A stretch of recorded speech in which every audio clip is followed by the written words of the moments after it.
Oh, I'm back. Can you see me? Where'd you lose me? I was so into it. I'm not even gonna lie. I was so into it, I didn't even notice I went offline. Oh. Oof. Hey, Sote. Oof. Not long after I commented on her undoing it. That's so long. Oh, you missed all the best part. Okay, it's okay. I can go back. I can go back. It's okay. I can go back.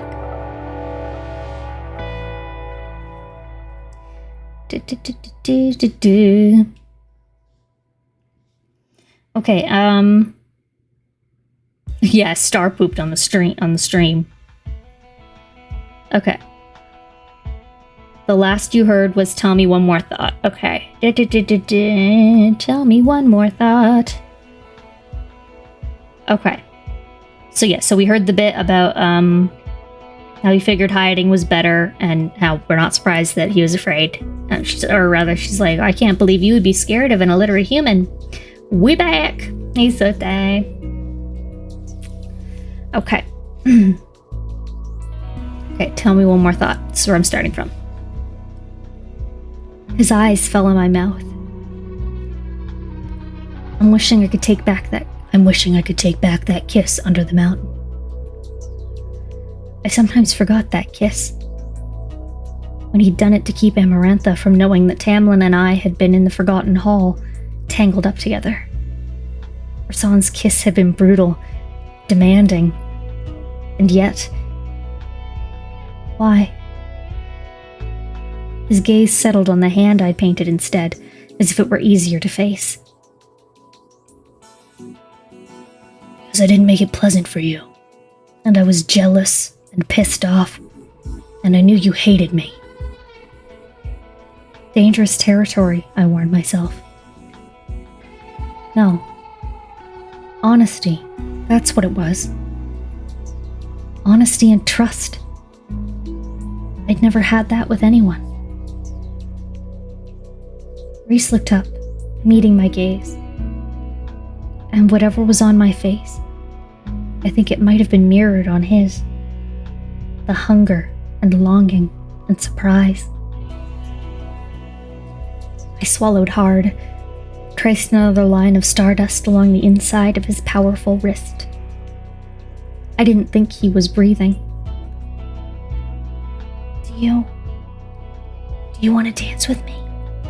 I whispered. He was silent for long enough that I lifted my head to scan his face. But his eyes were bright, silver-lined. You want to dance?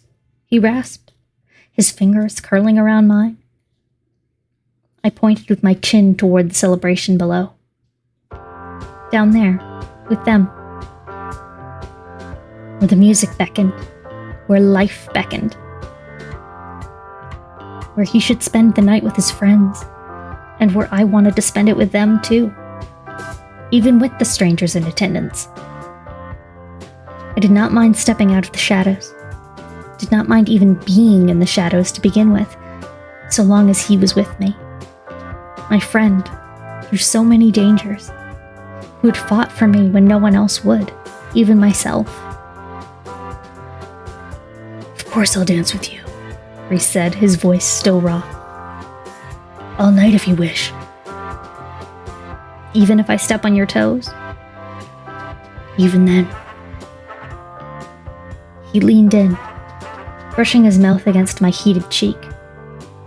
I closed my eyes at the whisper of a kiss, at the hunger that ravaged me in its wake, then might ravage Prithian, and all around us, as if the world itself were indeed falling apart. Stars rained down.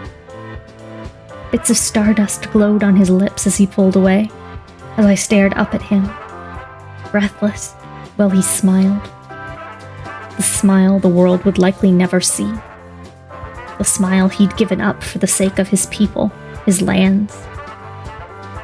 He said softly, I am very glad I met you, Feyre. I blinked away the burning in my eyes. "Come on," I said, tugging at his hand. "Let's go join the dance." It's so sweet. See, now they're like being cute and they're doing almost kisses. It's a good way to mirror how raunchy the other stuff was. I will admit that. Tried to redeem us with some cuteness to offset the horny. Some romance. He's doing it. He is winning me over. Yeah, unfortunately. And look, I never said he wasn't hot. I never said, like... I just don't like the other things. But before the book one, it's like the author realized that she'd gone too far and now she's walking it back. And I'm just pretending that it was fine. In book world, it's fine. It's fine. Okay. Chapter 45 is... Okay. It's longer, but it's not too bad. Let's go.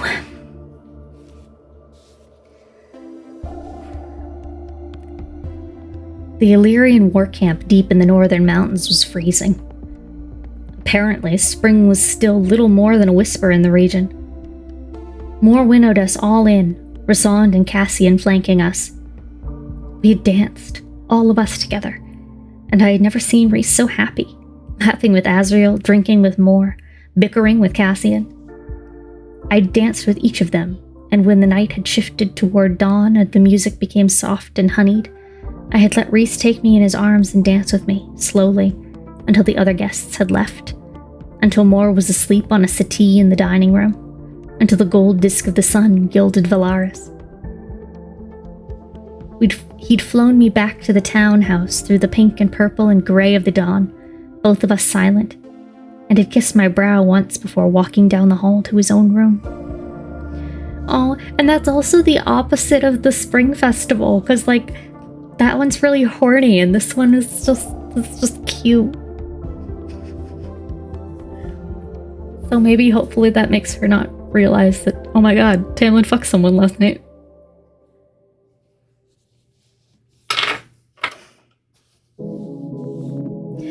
Ew, guys, I just had a really gross thought. Okay, so there's all these, like, glowing spirits flowing through the air, just shooting off on the same night that Tamlin has his fuck night. And, like, what if that's all the dead sperms? And it's all the ghosts of the not babies. Ew. It's not star poop, it's star splooge, guys.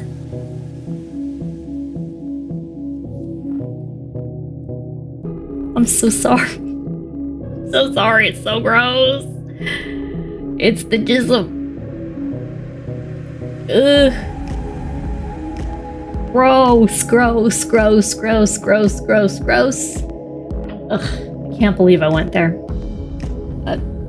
You know, we gotta take note and see if Jackie thought of that too, or if that was just my marijuana brain being super genius, making connections where they aren't there.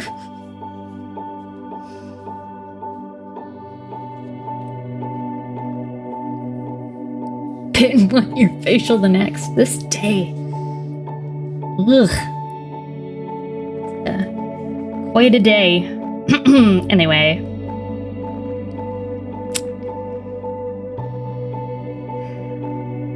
I didn't lie to myself about why I waited for 30 minutes to see if my door would open. Or to at least hear a knock. But nothing. We were bleary-eyed but polite at the lunch table hours later. Moore and Cassian unusually quiet, talking almost to Amren and talking mostly to Amran and Azrael, who had come to bid us farewell. Amran would continue working on the book until we received the second half. If we received it, the Shadow Singer was heading out. If we received it.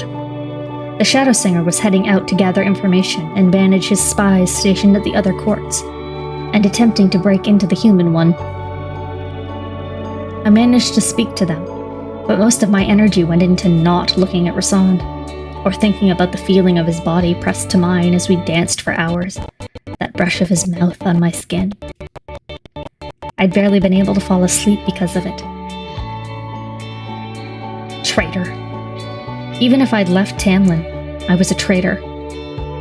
I'd been gone for 2 months. Just 2. In fairy terms, it was probably considered less than a day. Tamlin had given me so much, done so many kind things for me and my family. And here I was, wanting another male, even as I hated Tamlin for what he'd done, how he'd failed me. Traitor. Feyre. Somebody can do a lot of really good things, and also do a lot of really bad things. And if the equation doesn't balance, then it's not a good relationship. And unfortunately, some bad things weigh more than the biggest good things. So there you go.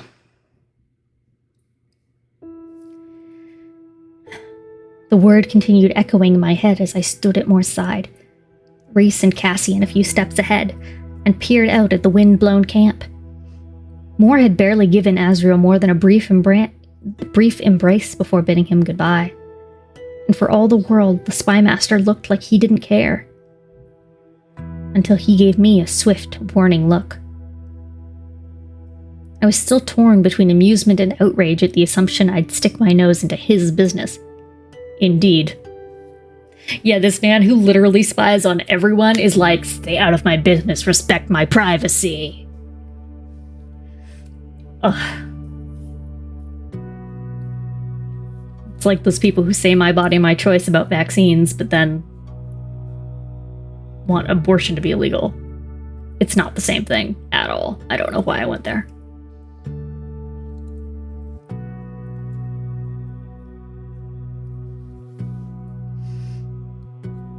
Do as I say, not as I do.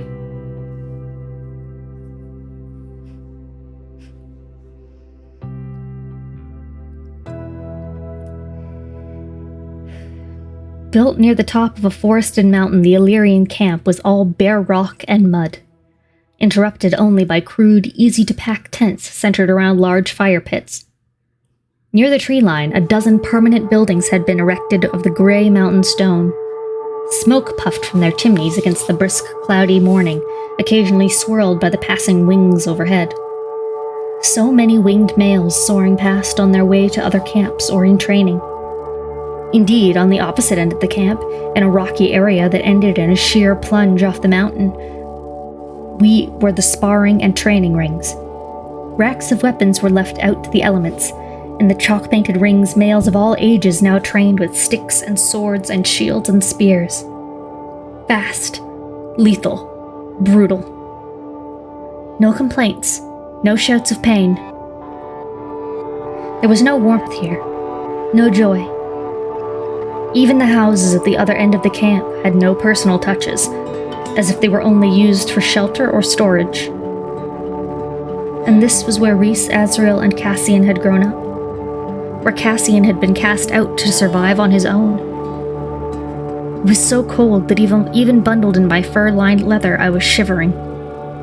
I couldn't imagine a child going without adequate clothing, or shelter, for a night, much less 8 years. Moore's face was pale, tight. I hate this place, she said under her breath, the heat of it clouding the air in front of us. It should be burnt to the ground. Cassian and Rhys were silent as a tall, broad-shouldered older male approached, flanked by 5 other Illyrian warriors, wings all tucked in, hands within casual reach of their weapons. No matter that Reese could rip their minds apart without lifting a finger. They each wore siphons of varying colors on the backs of their hands, the stones smaller than Azrael and Cassian's. And only one, not like the seven apiece that my two friends wore to manage their tremendous power. But couldn't you just put a whole bunch of extra ones on just to make yourself look real tough then?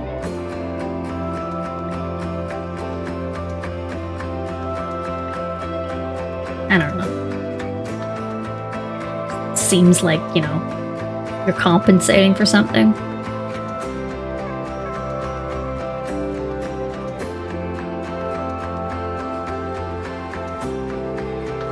The male in front said, "Another camp inspection. Your dog," he jerked his chin at Cassian, "was here just the other week. The girls are training." Cassian crossed his arms. "I don't see them in the ring." "They do chores first," the male said, shoulders pushing back and wings flaring slightly. "Then when they've finished, they get to train." I don't know, this is the voice I'm doing, guys. A low snarl slipped past Moore's mouth, and the male turned our way. He stiffened. Moore flashed him a wicked smile. "Hello, Lord Devlin." The leader of the camp, then. He gave her a dismissive once-over and looked back to Reese. Cassian's warning growl rumbled in my stomach. Reese said at last, "Pleasant as always to see you." "Pleasant as it always is to see you, Devlin. There are two matters at hand. First, the girls, as you were clearly told by Cassian, are to train before chores, not after. Get them out on the pitch, now." I shuddered at the pure command in that tone. He continued, "Second, we'll be staying here for the time being. Clear out my mother's old house. No need for a housekeeper. We'll look after ourselves." The house is occupied by my top warriors." "Then unoccupy it." "Oh," Rasan said simply. "And have them clean it before they do." The voice of the High Lord of the Night Court, who delighted in pain and made his enemies tremble. "Yeah." Devlin sniffed at me. I poured every bit of cranky exhaustion into holding his narrowed gaze. "Another like that creature you bring here? I thought she was the only one of her ilk." "Amrin," Reese drawled, "sends her regards. And as for this one," I tried not to flinch away from meeting his stare. "She's mine," he said quietly, but viciously enough that Devlin and his warriors nearby heard. "And if any of you lay a hand on her, you lose that hand. And then you lose your head." I tried not to shiver, as Cassian and Moore showed no reaction at all. "And once Feyre is done killing you," Reese smirked, "then I'll grind your bones to dust." I almost laughed, but the warriors were now assessing the threat Reese had established me as, and coming up short with answers. I gave them all a small smile, anyway, one I'd seen Amrin make 100 times. Let them wonder what I could do if provoked. "We're heading out," Reese said to Cassian and Moore, not even bothering to dismiss Devlin before walking toward the tree line. "We'll be back at nightfall." He gave his cousin a look. "Try to stay out of trouble, please. Devlin hates us the least of the warlords, and I don't feel like finding another camp. Mother above, the others must be unpleasant if Devlin was the mildest of them." Moore winked at us both. "I'll try."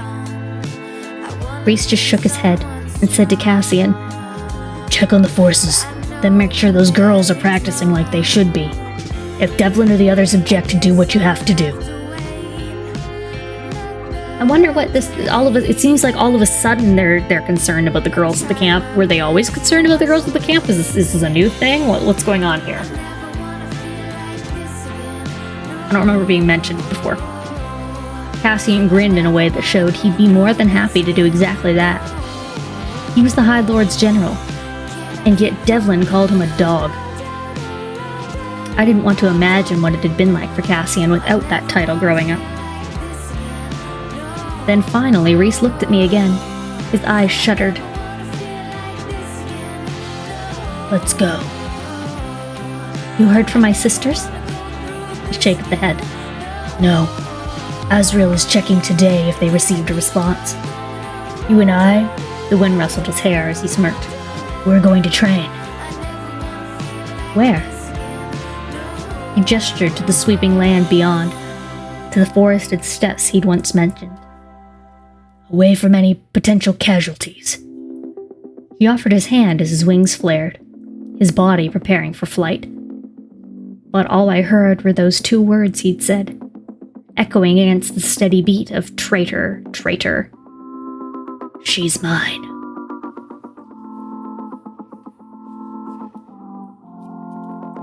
Feyre into being possessed? Is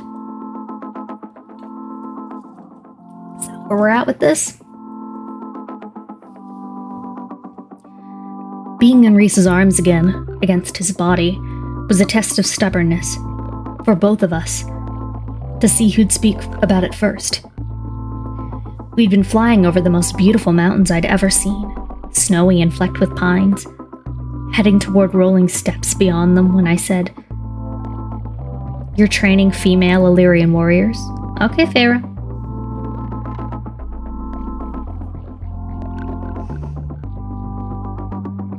Trying to. Rhys gazed across the brutal landscape. I banned wing clipping a long time ago, but at the more zealous camps deep within the mountains, they do it. And when Amarantha took over, even the milder camps started doing it again. To keep their women safe, they claimed. For the past 100 years, Cassian has been trying to build an aerial fighting unit amongst the females, trying to prove that they have a place on the battlefield. So far, he's managed to train a few dedicated warriors, but the males make life so miserable that many of them left. And for the girls in training, a hiss of breath. It's a long road, but Devlin is one of the few who even lets the girls train without a tantrum. I'd hardly call disobeying orders without a tantrum. Some camps issued decrees that if a female was caught training, she was to be deemed unmarriageable. I can't fight against things like that, not without slaughtering the leaders of each camp and personally raising each and every one of their offspring. And yet your mother loved them. And you three wear their tattoos. I got the tattoos in part for my mother, in part to honor my brothers, who fought every day of their lives for the right to wear them. Why do you let Devlin speak to Cassian like that? Because I don't know when to pick my fights with Devlin, and I know Cassian would be pissed if I stepped in to crush Devlin's mind like a grape when he could handle it himself. A whisper of cold went through me. Have you thought about doing it? Did just now. But most camp lords never would have given the three of us a shot at the blood rite. Devlin let a half-breed and two bastards take it, and did not deny us our victory. Pines dusted with fresh snow blurred beneath us. What's the blood rite? So many questions today. I squeezed his shoulder hard enough it hurt, and he chuckled. You go unarmed into the mountains, magic band, no siphons, wings bound, with no supplies or clothes beyond what you have on you. You and every other Illyrian male who wants to move from novice to true warrior. A few hundred head into the mountains at the start of the week. Not all come out at the end. The frost-kissed landscape rolled on forever, unyielding as the warriors who ruled over it. Do you kill each other? Most try to. For food and clothes, for vengeance, for glory between feuding clans. Devlin allowed us to take the right, but also made sure Cassie and Azrael and I were dumped in different locations. No teaming up on Naked and Afraid.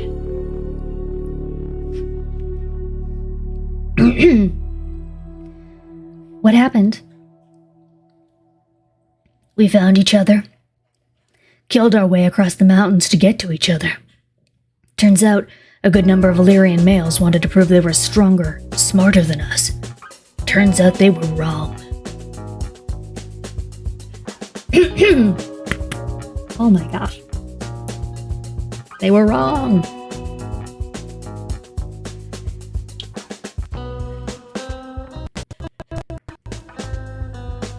I dared to look at his face. For a heartbeat, I could see it. Blood splattered, savage, fighting and slaughtering to get to his friends, to protect and save them. Reese set us down in a clearing, the pine trees towering so high they seemed to caress the underside of the heavy gray clouds passing on the swift wind. So you're not using magic, but I am? I said, taking a few steps from him. Our enemy is keyed in on my powers. You, however, remain invisible. He waved his hand. Let's see what all your practicing has amounted to. I didn't feel like it. I just said, When did you meet Tamlin? I knew what Rasan's father had done. I hadn't let myself think too much about it. About how he'd killed Tamlin's father and brothers, and mother. But now, after last night, after the Court of Nightmares, I had to know.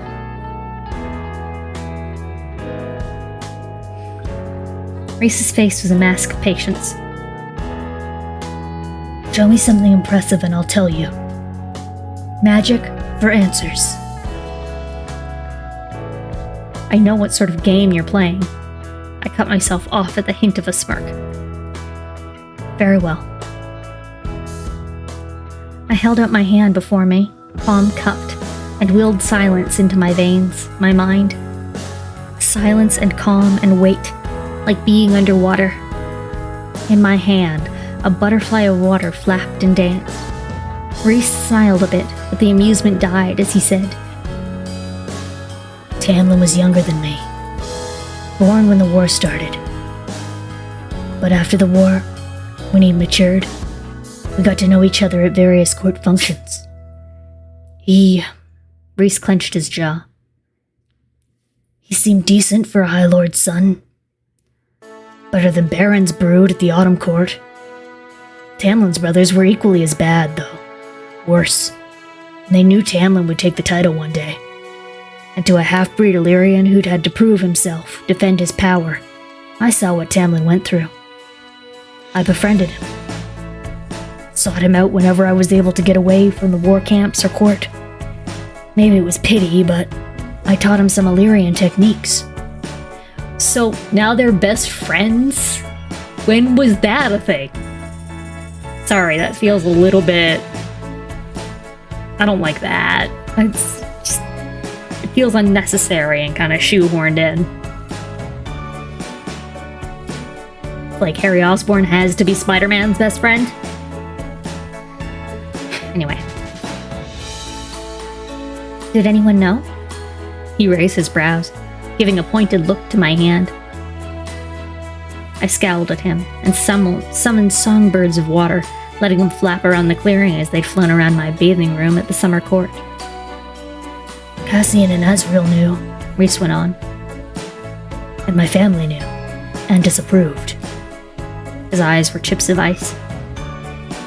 Tamlin's father was threatened by it, by me, and because he was weaker than both me and Tamlin, he wanted to prove to the world that he wasn't. My mother and sister were to travel to the Illyrian war camp to see me. I was supposed to meet them halfway, but I was busy training a new unit and decided to stay. My stomach turned over and over and over, and I wished I had something to lean against as Reese said, Tamlin's father, brothers, and Tamlin himself set out into the Illyrian wilderness, having heard from Tamlin, from me, where my mother and sister would be, that I had plans to see them. I was supposed to be there. I wasn't. And they slaughtered my mother and sister anyway. Shit.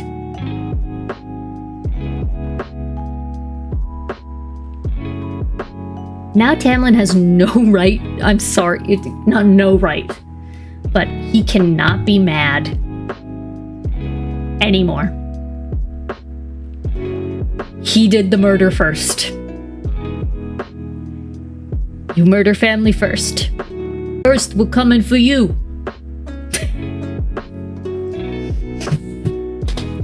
Say it's family.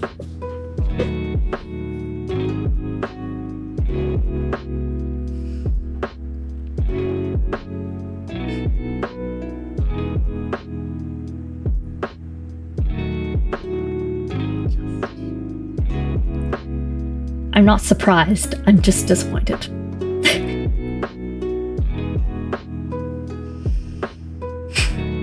I began shaking my head, eyes burning. I didn't know what I was trying to deny or erase or condemn. It should have been me, he said, and I understood. Understood what he'd said that day I'd wept before Cassian in the training pit.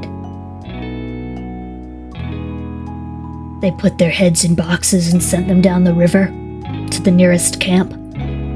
Tamlin's father kept their wings as trophies. I'm surprised you didn't see them pinned in the study. Fuck. That's fucking brutal. Fuck. It's serial killer behavior. Shit.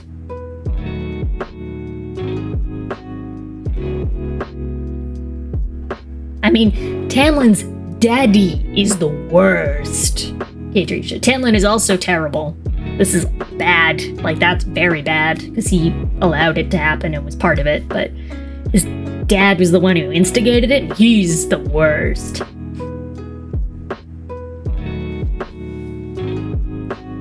I was going to vomit.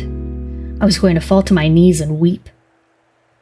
But Reese looked at the menagerie of water animals I'd crafted and said, "What else?" Perhaps it was the cold, perhaps it was his story, but hoarfrost cracked in my veins, and the wild song of a winter wind howled in my heart. I felt it then. How easy it would be to jump between them, join them together. My powers. Each one of my animals halted midair and froze into perfectly carved bits of ice. One by one, they dropped to the earth and shattered. They were one. They had come from the same dark origin, the same eternal well of power. Once, long ago, before language was invented and the world was new. Reese merely continued. When my father heard, I wasn't wholly truthful to you when I told you under the mountain that my father killed Tamlin's father and brothers. I went with him, helped him. We went out to the edge of the spring court that night, then went the rest of the way on foot to the manor. I slew Tamlin's brothers on sight. I held their minds and rendered them helpless while I cut them into pieces, then melted their brains inside their skulls. And when I got to the High Lord's bedroom, he was dead. And my father had killed Tamlin's mother as well. I couldn't stop shaking my head. My father had promised not to touch her, that we weren't the kind of males who would do that. But he lied to me, and he did it anyway. And then he went for Tamlin's room. I couldn't breathe. Couldn't breathe as Reese said. I tried to stop him. He didn't listen. He was going to kill him too, and I couldn't. After all the death, I was done. I didn't care that Tamlin had been there, had allowed them to kill my mother and sister, that he'd come to kill me because he didn't want to risk standing against them. I was done with death. So I stopped my father before the door. He tried to go through me. Tamlin opened the door, saw us, smelled the blood already leaking into the hallway. And I didn't even get to say a word before Tamlin killed my father. Rasan's family. The High Lord I'd loved. He'd murdered his friend's family. And when I'd asked how his family died, I'm sorry. I breathed, my voice hoarse. What did you possibly have to be sorry for? I didn't know. I didn't know that he'd done that. And Reese thought I'd been comparing him against Tamlin, as if I held him to be some paragon. Why did you stop? He said, motioning to the ice shards on the pine needle carpet. The people he'd loved most, gone. Slaughtered in cold blood. Slaughtered by Tamlin. The clearing exploded in flame. The pine needles vanished. The trees groaned. And even Reese swore as fire swept through the clearing, my heart, and devoured everything in its path. No wonder he'd made Tamlin beg that day I'd been formally introduced to him. No wonder he'd relished every chance to taunt Tamlin. Maybe my presence here was just to... No. I knew that wasn't true. I knew my being here had nothing to do with what was between him and Tamlin, though we no doubt enjoyed interrupting our wedding day. Saved me from that wedding day, actually. Feyre, Reese said as the fire died. But there it was, crackling inside my veins. Crackling beside veins of ice and water and darkness. Embers flared around us, floating in the air, and I sent out a breath of soothing dark, a breath of ice and water, as if it were a wind at dawn, sweeping clean the world. The power did not belong to the High Lords, not any longer. It belonged to me, as I belonged only to me, as my future was mine to decide, to forge. Once I discovered and mastered what the others had given me, I could weave them together into something new, something of every court and none of them. Flame hissed as it was extinguished so thoroughly that no smoke remained, but I met Reese's stare, his eyes a bit wide as he watched me work. I rasped, "Why didn't you tell me sooner?" The sight of him in his Illyrian fighting gear, wings spread across the entire width of the clearing, his blade peeking over his shoulder. There, in that hole in my chest, I saw the image there. At first interpretation, he'd look terrifying, vengeance and wrath incarnate. But if you came closer, the painting would show the beauty of his face. The wings flared not to hurt, but to carry me from danger, to shield me. I didn't want you to think I was trying to turn you against him, he said. The painting? I could see it, feel it. I wanted to paint it. I wanted to paint. I didn't wait for him to stretch out his hand before I went to him. And looking up into his face, I said, "I want to paint you." He gently lifted me into his arms. "Nude would be best," he said in my ear. Dude! I mean, I don't think he realizes how big it is that she said that, but also just throwing out there that it should be nude is both hot but also weird. Hot and weird. Hot but weird. Okay, chapter tractor. No. Although it does sometimes feel a little bit like I'm riding the chapter tractor. Grinding us through here. Ride that chapter tractor.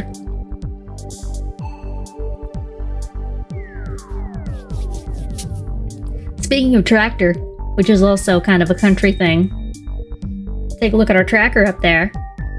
Some of you may not have quite seen it yet, but I made us a nice little graphic and everything. So if you donate, you can help get the bar a little bit closer to the end of their goal. And if you donate $25 or more, I'll do a signed pinup photo. So that's always fun. A few of you already have, but it's just a brief reminder that that is there and that I would super appreciate it as we do more and more planning for Nashville, which is coming up closer and closer every day. My partner went and got his passport photo taken today, and the lady made him flatten his hair out. I cut his hair over the weekend because I cut his hair. I do an okay job. But yeah, so I got my new boots. I got my country boots. Hey, Carlo the Goblin. I've got 2 pairs right now. I'm going to decide which pair I'm going to totally bling out and make the pair that I take, and then the other pair I'm going to get rid of. But I got boots on boots right now. I really should not be spending that kind of money on boots, but it's important. I got them on Poshmark. They weren't that expensive, but still. Anyway, so yeah, please donate so I can go to the Jamboree and plan skeleton brunch and do all kinds of fun things. Skeleton brunch on the Sunday. All right, so chapter 46. This one's a shorty. It's a special occasion. Can have multiple boots.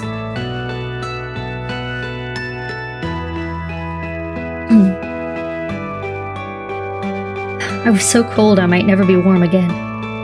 Even during winter in the mortal realm, I'd managed to find some kernel of heat. But after nearly emptying my cache of magic that afternoon, even the roaring hearth fire couldn't thaw the chill around my bones. Did spring ever come to this blasted place? Oh, Carla, what did you miss? Probably a fair bit. I don't remember where we left off with you. I don't remember where you left yesterday. You were there for the spicy stuff, which I think was kind of the most important because they did the spicy in the night court, right? I'll wait for you to answer before I go on, because that was super important. Yes, they were being specie under the castle. So that happened. And then when they were leaving, Moore's bad dad said whore to Feyre, and that made Rasand freak out and break his arm into a million bits, which I love. Yeah, but just a reminder, yes, we did that. Then they got in a big old fight. It was basically like a "what do you want? I don't know" fight, like in the Notebook. And then they weren't hanging out anymore for a little bit, and then they met back up at the Starfall dance, the Enchantment Under the Stars dance, and they got splooged in the face by stars, and because we've decided now that the stars are steamies, which is gross, and I hate that I thought of that, but I did. And then they had like a really sweet romantic moment, well covered in star splooge, and then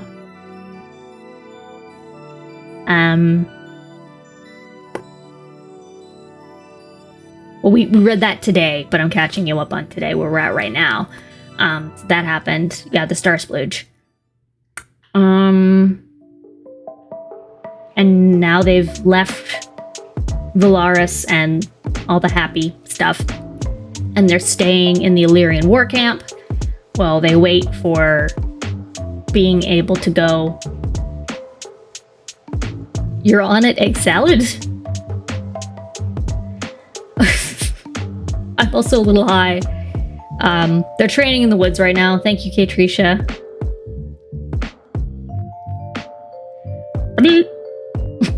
They're training in the woods right now, and Feyre just found out that Tamlin killed Rasan's family, and then Rasan killed Tamlin's family, and everybody's killing everybody's family, and we're just the Hatfields and McCoys over here, and everybody's doing a murder, and I can tell from the way that this is written that we're currently supposed to be more mad at Tamlin because he killed first, but just because you draw first blood doesn't mean that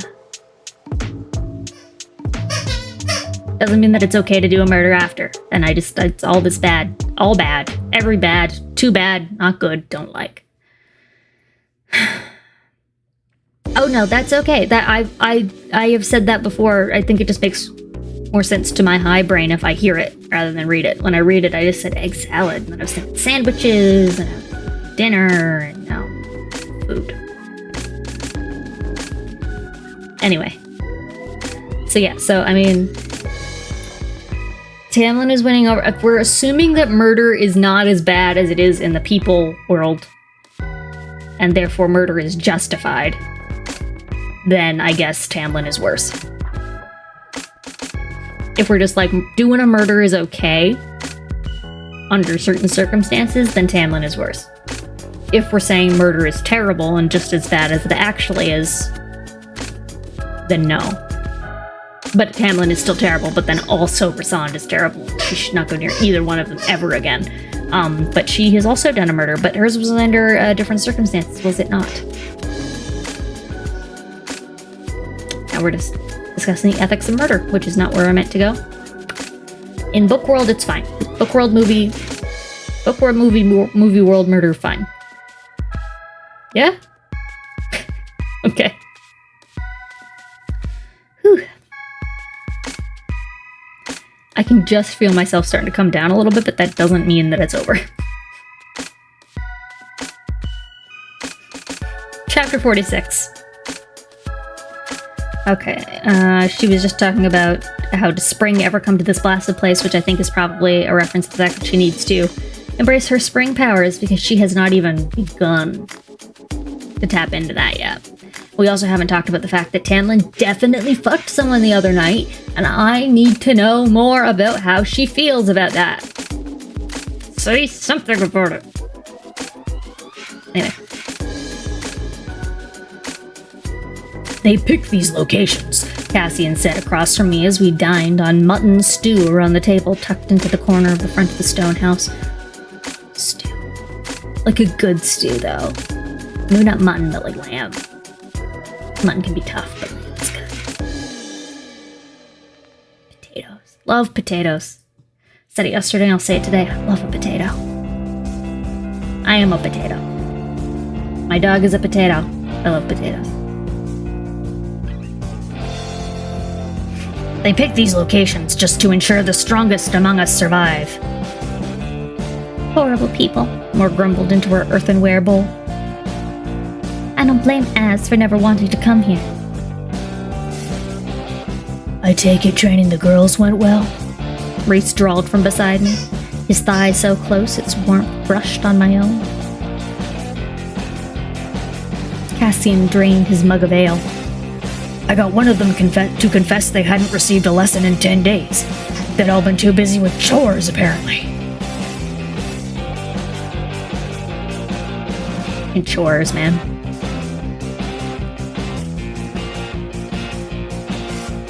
No born fighters in this lot? 3, actually, Moore said. 3 out of 10 isn't bad at all. The others, I'd be happy if they just learned to defend themselves. But those 3, they've got the instinct. The claws. It's their stupid families that want them clipped and breeding. I rose from the table, taking my bowl to the sink tucked into the wall. The house was simple, but still bigger and in better condition than our old cottage. The front room served as kitchen, living area, and dining room, with 3 doors in the back. One for the cramped bathing room, one for the storage room, and one being a back door because no true Illyrian, according to Reese, ever made a home with only one exit. Yeah, never with only one exit. You need multiple exits from your home, if possible. I live in an apartment, so I only have one, but I can jump out that window. Lots of glass.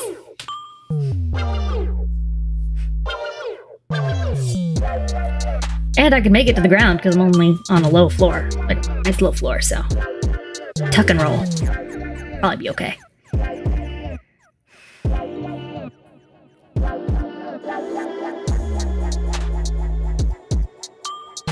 When do you head for the hewn city tomorrow?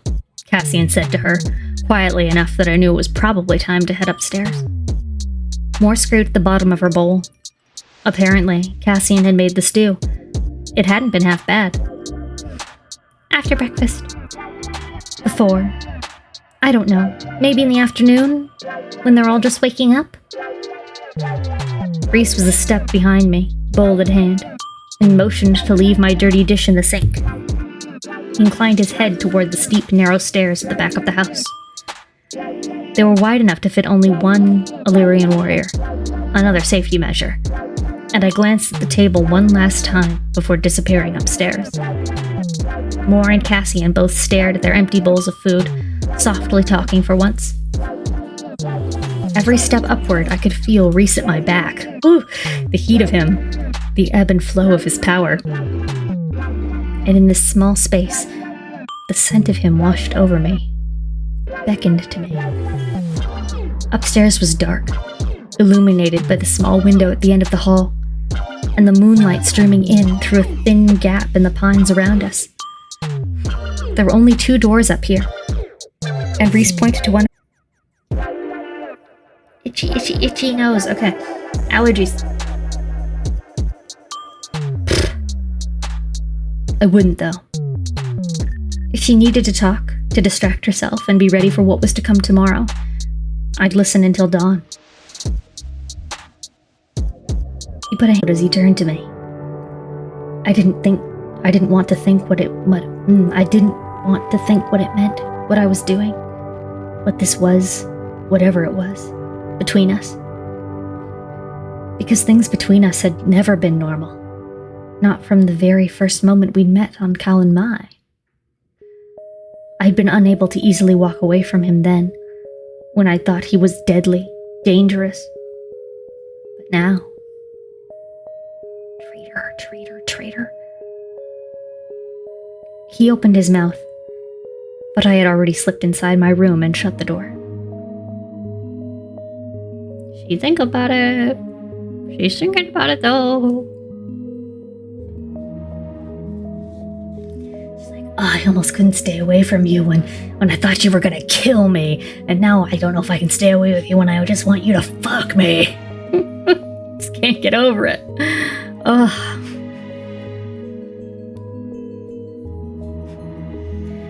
Freezing rain trickled through the pine boughs as I stalked through the mists in my Illyrian fighting leathers, armed with a bow, quiver, and knives, shivering like a wet dog. Reese was a few hundred feet behind me, carrying our packs. We'd flown deep into the forest steppes, far enough that we'd have to spend the night out here, far enough that no one and nothing might see another. Glorious explosion of flame and temper, as Reese had put it. Oh. I completely misread that sentence. Okay. 1 second. Far enough that no one and nothing might see another glorious explosion of flame and temper, as Reese had put it. Azriel hadn't brought word from my Sisters of the Queen's status, so we had time to spare. Though Reese certainly hadn't looked like it when he informed me that morning. But at least we wouldn't have to camp out here. Reese had promised that there was some sort of Wayfarer's Inn nearby. I turned toward where Reese trailed behind me, spotting his massive wings first. Remember what we said about wing size? Moore had set off before I'd even been awake, and Cassian had been pissy and on edge during breakfast, so much so that I'd been glad to leave as soon as I'd finished my porridge, and felt slightly bad for the Illyrians who had to deal with him that day. Reese paused once he caught up, and even with the trees and rain between us, I could see his brows lift in silent question of why I'd paused. We hadn't spoken of Starfall or the Court of Nightmares, and last night, as I twisted and turned in the tiny bed, I'd decided. Fun and distraction. It didn't need to be complicated. Keeping things purely physical? well, it didn't feel like as much of a betrayal. I lifted a hand, signaling Reese to stay where he was. So she just decided to, like, we can just do friends with benefits, that'll be fine. That never works.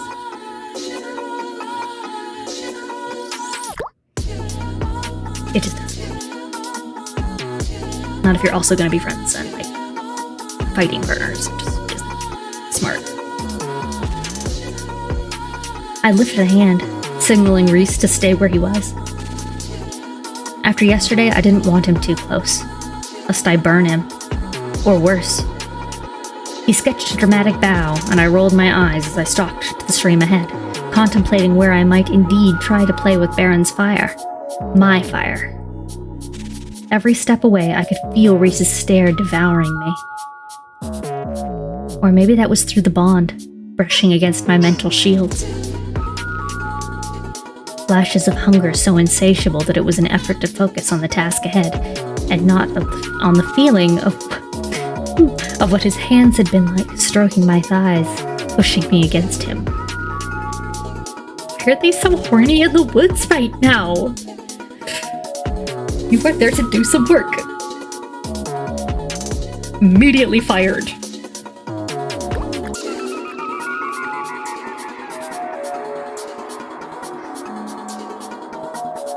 Horny in the woods. You know what happens in the woods, guys. In this book, in Twilight, anytime you're in the woods, something's going down. The woods is where it's at.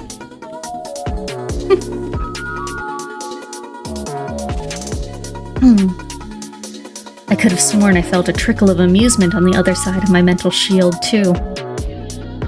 Talking about trickles right now, girl? Come on.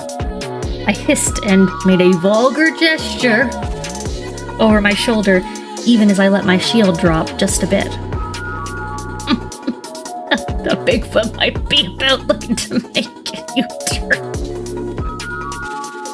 No.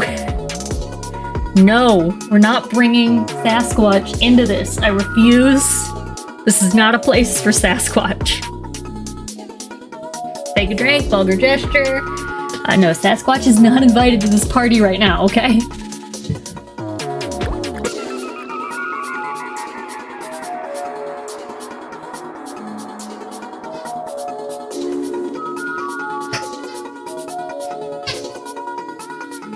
Just saying, don't fuck a Sasquatch. It's probably not a good one. Don't fuck a Sam Squanch. It's not a good idea.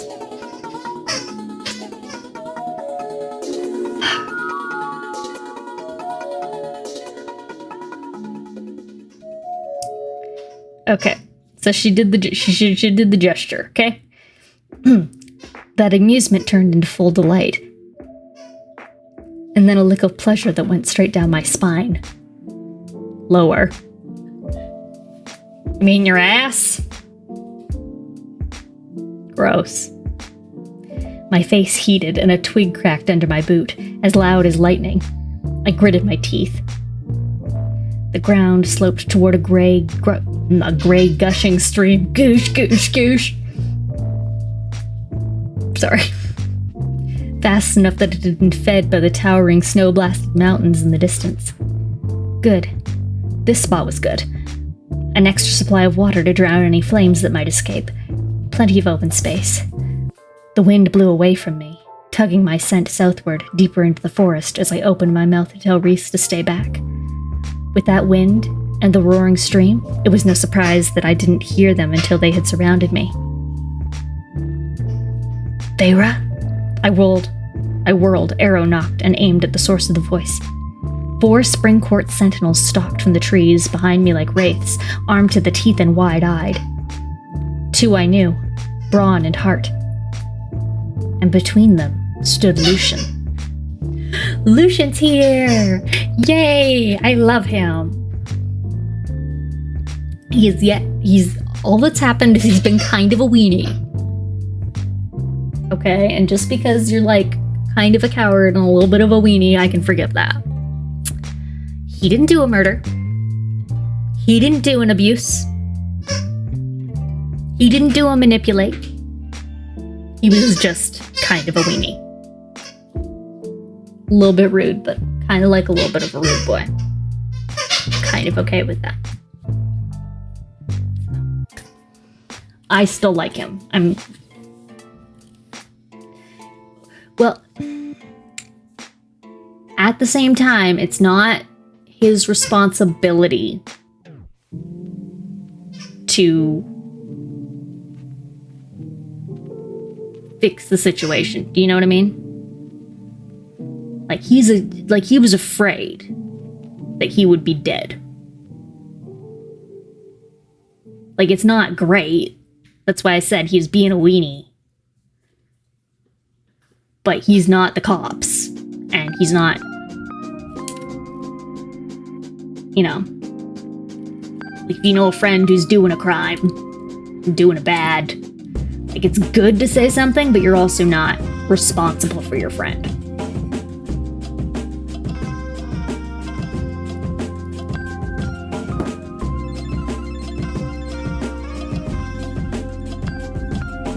So, he's a bit of a weenie. But depending on future actions, I can get past weeniness, no problem.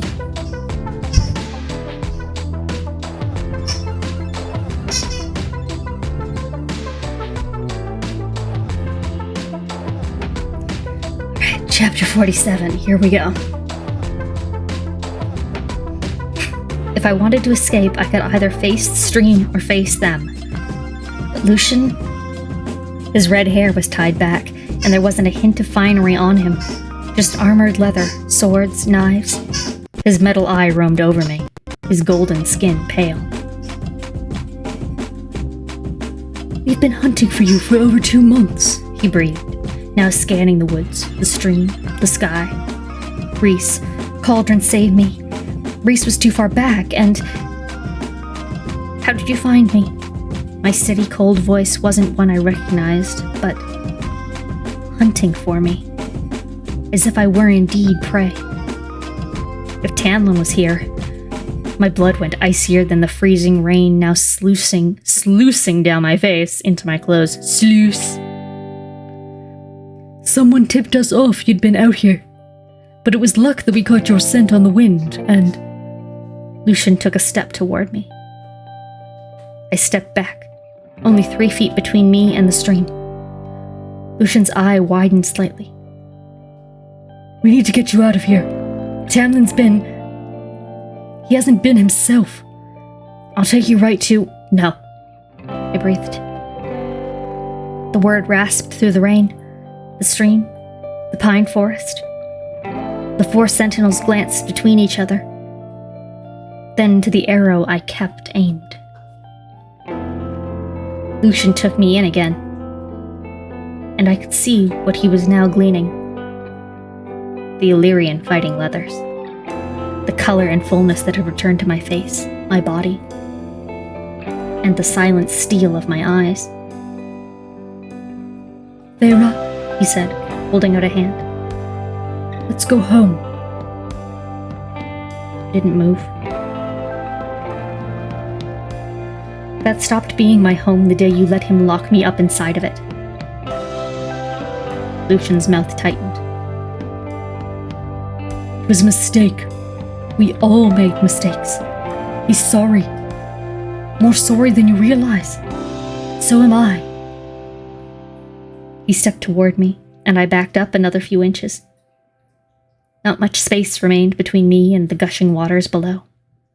Cassian's training crashed into me, as if all the lessons had been drilling into me each morning were a net that caught me as I free fell into my rising panic.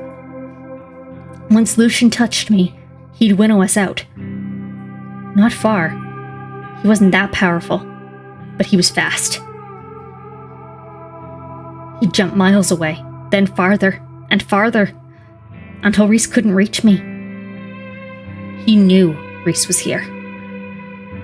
Vera, Lucian pleaded, and dared another step, his hand outraised. My arrow angled toward him, my bowstring groaning.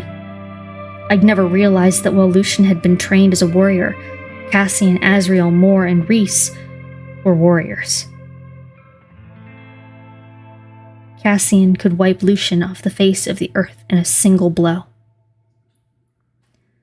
Put the arrow down, Lucian murmured, like he was soothing a wild animal. Behind him, the 4 sentinels closed in, hurting me. The High Lord's pet and possession.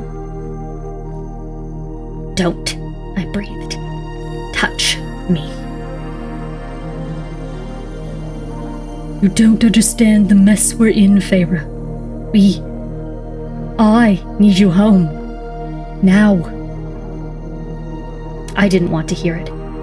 Peering at the stream below, I calculated my odds. The look cost me. Lucian lunged, hand out. One touch, that was all it'd take. I was not the High Lord's pet any longer. And maybe the world should learn that I did indeed have fangs. Lucian's finger grazed the sleeve of my leather jacket, and I became smoke and ash and night. The world stilled and bent, and there was Lucian lunging so slowly for what was now blank space as I stepped around him, as I hurtled through the trees behind the sentinels. I stopped, and time resumed its natural flow. Lucian staggered, catching himself before he went over the cliff, and whirled, eye wide, to discover me now standing behind his sentinels. Brawn and heart flinched and backed away from me. And from Rhysand at my side. Lucian froze. I made my face a mirror of ice, the unfeeling twin to the cruel amusement on Rhysand's features as he picked at a fleck of lint on his dark tunic. Dark, elegant clothes. No wings, no fighting leathers. Boy had time to go get changed? Come on. The unruffled fine clothes, another weapon. To hide just how skilled and powerful he was. To hide where he came from and what he loved. A weapon worth the cost of the magic he'd used to hide it, even if it put us at risk of being tracked. Little Lucian, Rhys purred. Didn't the Lady of the Autumn Court ever tell you that when a woman says no, she means it?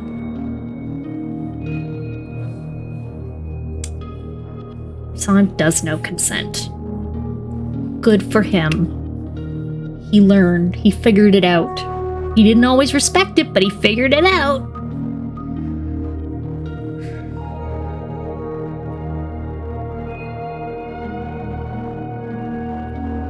Prick, Lucian snarled, storming past his sentinels, but not daring to touch his weapons. You filthy, whoring prick! I loosed a growl. Lucian's eyes sliced to me, and he said with quiet horror,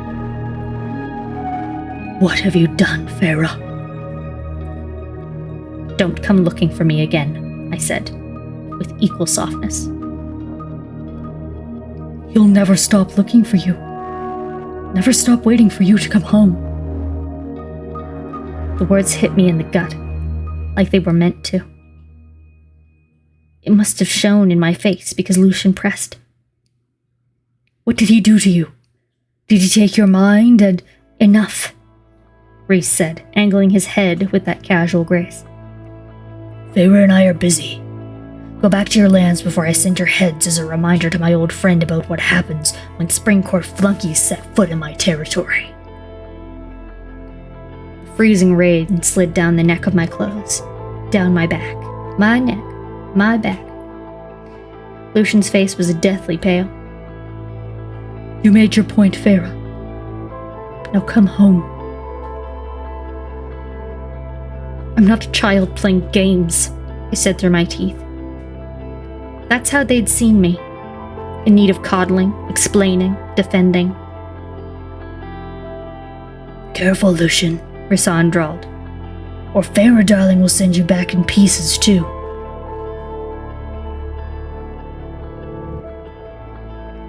We're not your enemies, Feyre, Lucian pleaded.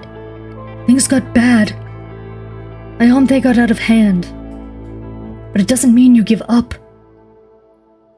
You gave up, I breathed. I felt even Rhys go still. You gave up on me, I said a bit more loudly. You were my friend, and you picked him. Picked obeying him even when you saw what his orders and his rules did to me. even when you saw me wasting away day by day. You have no idea how volatile those first few months were, Lucian snapped. We needed to present a unified, obedient front, and I was supposed to be the example to which all others in our court were held. You saw what was happening to me, but you were too afraid of him to truly do anything about it. It was fear. Lucian had pushed Tamlin, but to a point. He'd always yielded at the end. I begged you, I said, the words sharp and breathless. I begged you so many times to help me, to get me out of the house even for an hour, and you left me alone, or shoved me into a room with Ianthe, or told me to stick it out. Lucian said too quietly. And I suppose the Night Court is so much better? I remembered what I was supposed to know, to have experienced. What Lucian and the others could never know, not even if it meant forfeiting my own life. And I would, to keep Valaris safe, to keep Mor and Amryn and Cassian and Asriel and Rhys safe. I said to Lucian, low and quiet, and as vicious as the talons that formed at the tips of my fingers, as vicious as the wondrous weight between my shoulder blades. When you spend so long trapped in darkness, Lucian, you find that the darkness begins to stare back. A pulse of surprise, of wicked delight against my mental shield, at the dark, membranous wings I knew were now poking over my shoulders. Feyre's got wings! Fuck! She can fly! She can fly! Oh, fun! I wouldn't even be able to be mad anymore. If it were me. I'd be like, oh my god! I'd just forget what I was mad about. Every icy kiss of rain sent jolt of cold through me. Sensitive. So sensitive, these Illyrian wings. Oh my god. Lucian backed up a step. What did you do to yourself? Oh shit, yes. Oh, I mean, fuck you guys. But also, hey!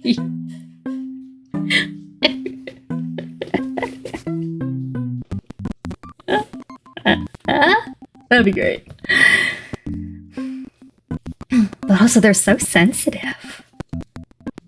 Lucian backed up a step.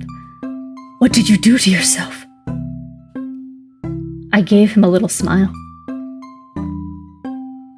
The human girl you knew died under the mountain. I have no interest in spending immortality as a High Lord's pet. Lucian started shaking his head.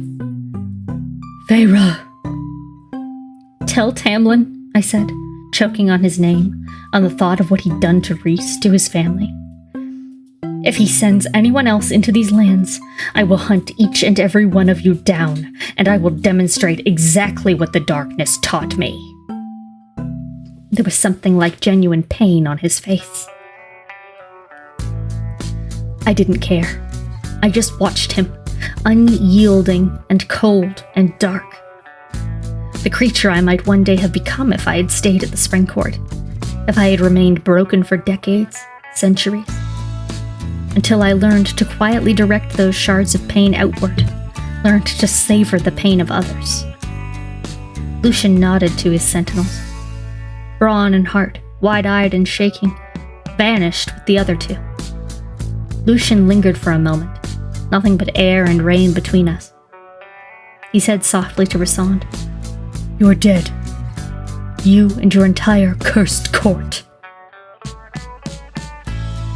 Then he was gone.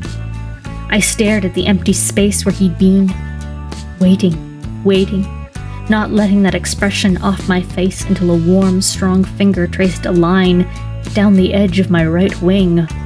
Ooh. Felt like having my ear breathed into. I shuddered, arching as a gasp came out of me. And then Reese was in front of me, scanning my face, the wings behind me. How? Shape-shifting, I managed to say, watching the rain slide down his gold-tan face. And it was distracting enough that the talons, the wings, the rippling darkness faded, and I was left light and cold in my own skin. Shape-shifting. At the sight of part of the history, the male I had not really let myself remember. Shape-shifting. A gift from Tamlin that I had not wanted or needed, until now. Reese's eyes softened. That was a very convincing performance. I gave him what he wanted to see, I murmured. We should find another spot. He nodded, and his tunic and pants vanished. Oh, he naked? No, replaced with those familiar fighting leathers, the wings, the sword. My warrior. Not my anything. Are you alright? He said as he scooped me into his arms to fly us to another location. I nestled into his warmth, savoring it. The fact that it was so easy, that I felt so little, upsets me more than the encounter itself. Perhaps that had been my problem all along. Why I hadn't dared take that final step at Starfall. I was guilty that I didn't feel awful, not truly. Not for wanting him. If you're gonna threaten a High Lord, do it in a classy way, like with blood rubies. Yeah.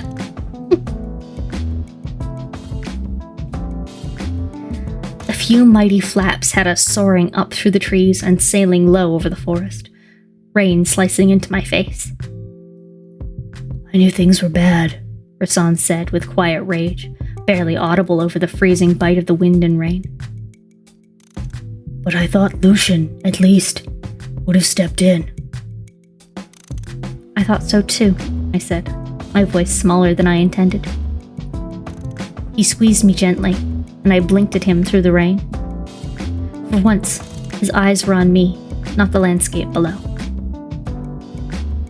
You look good with wings, he said, and kissed my brow.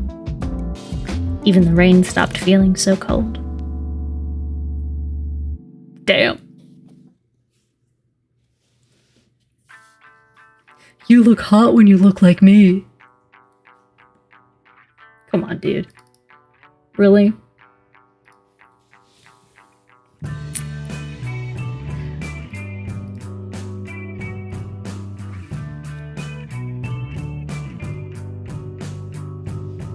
Okay, so now Tamlin knows where she's at. Well, Rasan is gorgeous.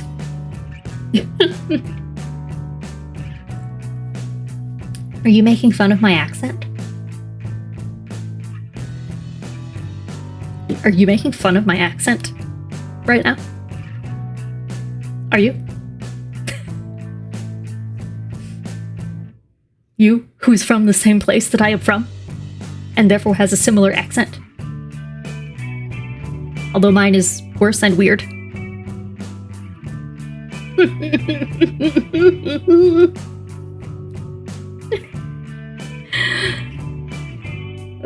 Anyway. Back to the book. Chapter 48. Guys, we are... Oh my god, it's already 9 o'clock. We're going. We gotta get this done. We gotta get this done. There's just no way around it. We gotta get it done. Okay. Apparently, the nearby inn was little more than a raucous tavern with a few rooms for rent, usually by the hour. And as it was, there were no vacancies, save for a tiny, tiny room in what had once been part of the attic. No room at the inn. Reese didn't want anyone knowing who exactly was amongst the high fae, fairies, Illyrians, and whoever else was packed in the inn below.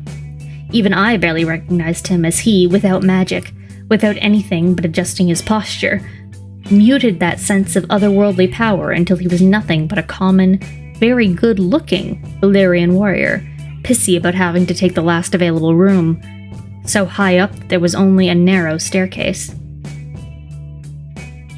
You remember where it ends and a lot is gonna happen? Ah! Okay, you go grab another topo and get back under your blanket for cozy reading time. Yes, Carla! Pour some wine, grab a puppy. I have alcohol here. Now that the high is wearing off, I can probably switch to it to finish this off, and there's a lot that's gonna happen. My heart's beating, I'm scared. Over there. She's sitting in the giant beanbag chair, because it's over on the other side of my desk right now. So cozy. I wish I could have a beanbag over here right now. I don't have the ability to grapple with all of that at the moment. It takes quite a lot to get it over here. Anyway, he didn't want to climb the stairs. Oh, now he just looks like a hot man.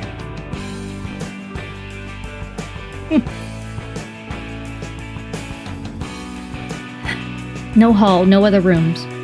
If I needed to use the bathing room, I'd have to venture to the level below, which, given the smells and sounds of the half-dozen rooms on that level, I made a point to use quickly on our way up and then vow not to visit again until morning. 'Cause it stinks. Public washrooms always stink. A day of playing with water and fire, and ice and darkness and the freezing rain had wrecked me so thoroughly that no one had looked my way, not even the drunkest and loneliest of patrons in the town's tavern. Oh, I looked like shit so much, nobody cared. Nobody would fuck me. There are days when I feel that way, but probably somebody would still fuck you. That's the truth. Most people. There's somebody who would fuck you.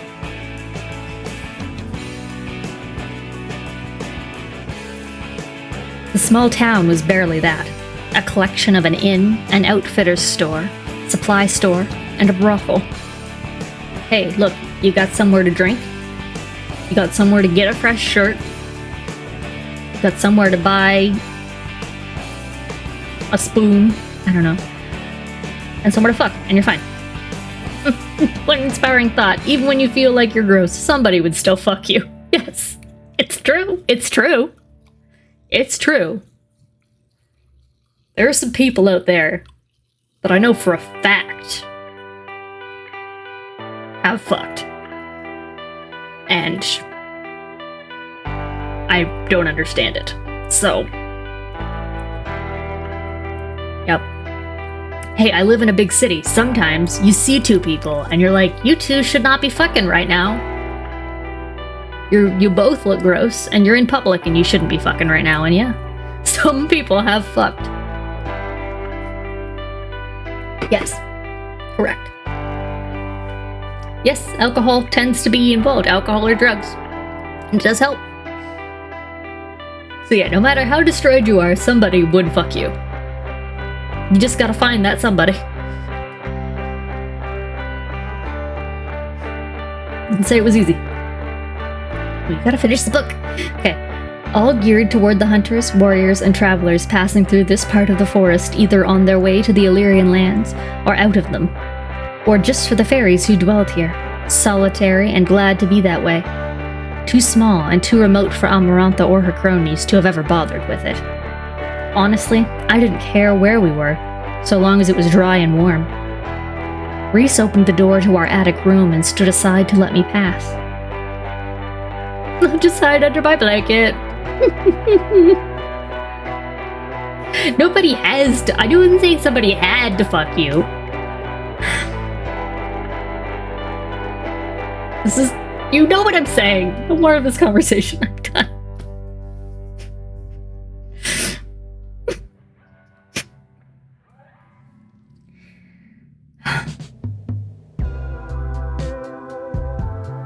Well, at least it was one of those things. The ceiling was so slanted that To get to the other side of the bed, I'd have to crawl across the mattress. The room's so cramped it was nearly impossible to walk around the bed to the tiny armoire shoved against the other wall. I could sit on the bed and open the armoire easily. The bed. I asked for two, Reese said, hands already up. I don't know. Isn't that always the way? You go to the hotel with your friend who you kind of want to fuck, and they're like, oh, I thought there were two beds.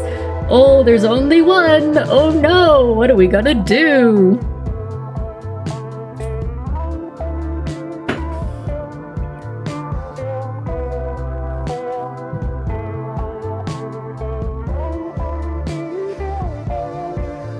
His breath clouded in front of him. Not even a fireplace. And not enough space to even demand he sleep on the floor. I didn't trust my mastery over flame to attempt warming the room. I'd likely burn this whole filthy place to the ground.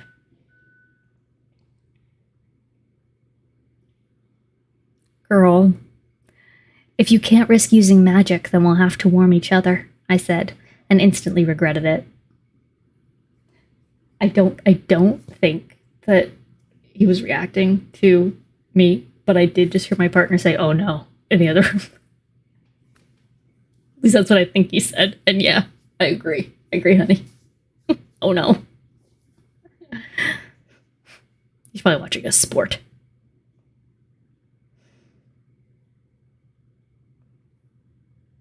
Oh, the music has ended. Why? Don't do that. There we go.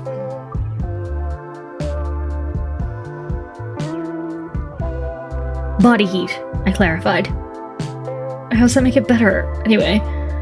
And just to wipe the look off his face, I added, my sisters and I had to share a bed. I'm used to it. Try to keep my hands to myself. My mouth went a bit dry. I'm hungry. He stopped smiling at that. I'll go down and get us food while you change.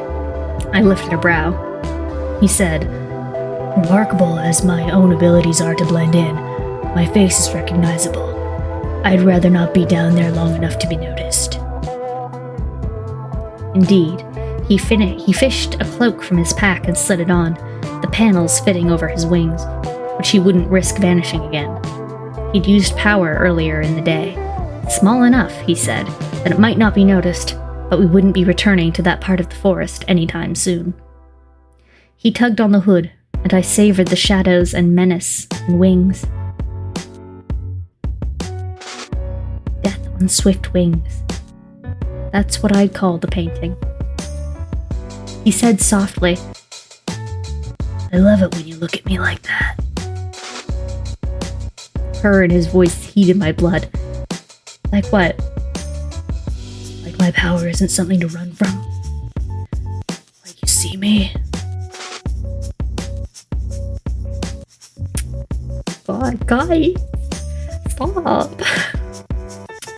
Stop it. And to a male who had grown up knowing he was the most powerful High Lord in Prithian's history, that he could shred minds if he wasn't careful, that he was alone. Alone in his power, in his burden, but that fear was his mightiest weapon against the threats to his people. I'd hit home when we'd fought after the Court of Nightmares. I was afraid of you at first. His white teeth flashed in the shadows of his hood. No, you weren't. Nervous, maybe, but never afraid. I've felt the genuine terror of enough people to know the difference. Maybe that's why I couldn't keep away. When? Before I could ask, he walked downstairs, shutting the door behind him. My half-frozen clothes were a misery to peel off as they clung to my rain-swollen skin, and I knocked into the slanted ceiling, nearby walls, and slammed my knee into the brass bedpost as I changed. Yeah, I'd do that. I hate to see you go, but I love to watch you leave. I'm not gonna sing that stupid song. I gonna refuse. You might get me to sing some country in Nashville, but I'm not doing it here. Because where I grew up, it's the thing, and I don't like it. I've come around on it a little bit, but not all the way yet. Still think of it as like what my mom listens to.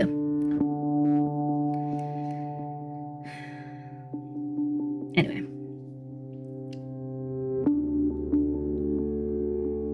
Where are we? There we go. Yeah, she was bumping all over the room, which is something I would do for sure. The room was so cold I had to get undressed in segments, replacing a freezing shirt for a dry one, pants for fleece-lined leggings, sodden socks for thick, hand-knit lovelies that went up to my calves. Ooh, I love a nice big knit sock. Oh, just getting all cozy. Like that she called them hand-knit lovelies. That's so sweet. That's cute. When I tucked myself into an oversized sweater that smelled faintly of Reese, oh my god, I sat cross-legged on a bed and waited. She's dressed like not like the other girls. It's like the big sweater and the leggings and the big old fuzzy socks. It's like, oh, it's my weekend wear. And it kind of smells like the guy. So it's like, never giving your hoodie back.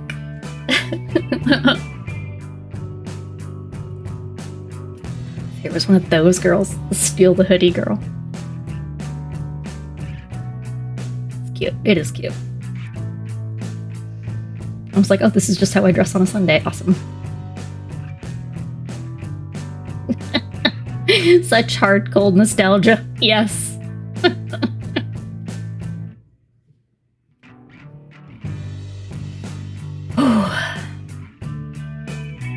The bed wasn't small, but certainly not large enough for me to pretend I wouldn't be sleeping next to him, especially with the wings. The rain tinkled on the roof mere inches away, a steady beat to the thoughts that now pulsed in my head. The cauldron knew that Lucian was reporting to Tamlin, likely at this very moment, if not hours ago. I'd sent that note to Tamlin, and he'd chosen to ignore it, just as he'd ignored or rejected nearly all of my requests, acted out of his deluded sense of what he believed was right for my well-being and safety. And Lucian had been prepared to take me against the wall. I'm about to say, take me against the wall. No, that's not what he was going to do. He was going to take you against your will. Yeah, not good. Fey males were territorial, dominant, arrogant. But the ones in the spring court? Something had festered in their training. Because I knew, deep in my bones, that Cassian might push and test my limits, but the moment I said no, he'd back off. And I knew that if I had been wasting away and Reese had done nothing to stop it, Cassian or Azriel would have pulled me out. They would have taken me somewhere, wherever I needed to be, and dealt with Reese later. But Reese would never have not seen what was happening to me, would never have been so misguided and arrogant and self-absorbed. He'd known what Ianthe was from the moment he met her, and he'd understood what it was like to be a prisoner and helpless and to struggle every day with the horrors of both. I had loved the High Lord who had shown me the comforts and wonders of Prythian. I had loved the High Lord who let me have the time and food and safety to paint. Maybe a small part of me might always care for him, but Amarantha had broken us both. Or broken me so that who he was and who I now was, now no longer fit together. And I could let that go. I could accept that. Maybe it would be hard for a while, but maybe it'd get better. Oh, that's so hard. Oh, the moving on. Oh, I'm such a serial monogamist. I have such a hard time with it. It's difficult.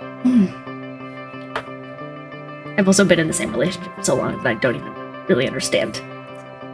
Who am I to talk? Yeah, it's a mood. Queen, you remember what I was like. My first big breakup. Kind of my only breakup. Because the second guy. Like, it was bad, but I got over that a lot quicker. My teenage heart was ripped from my body. I'm fine now. I'm cool. It's all good. Anyway. Reese's feet were near silent, given away only by the slight groan of the stairs. I rose to open the door before he could knock, and found him standing there, tray in his hands. 2 stacks of covered dishes sat on it, along with 2 glasses and a bottle of wine, and... Tell me that stew I smell? I breathed in, stepping aside and shutting the door while he set the tray on the bed. Right. Not even room for a table up here. Yes, I was doing very rough, and I appreciated the intention. I appreciate you did nothing. Thank you. This is cute. They're gonna have, like, dinner in bed. Something I do, like, every night.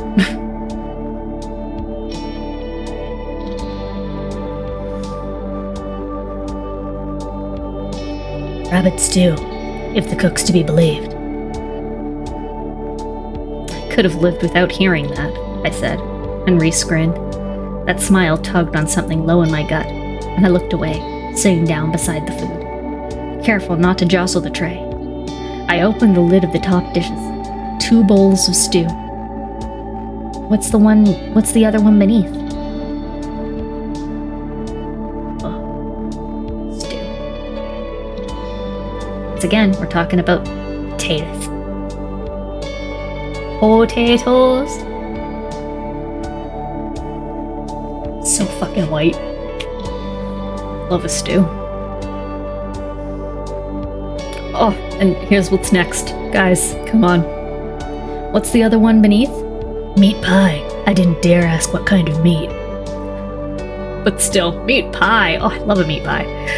I shot him a glare, but he was already edging around the bed to the armoire, his pack in hand. Go ahead and eat, he said. I'm changing first. In front of her?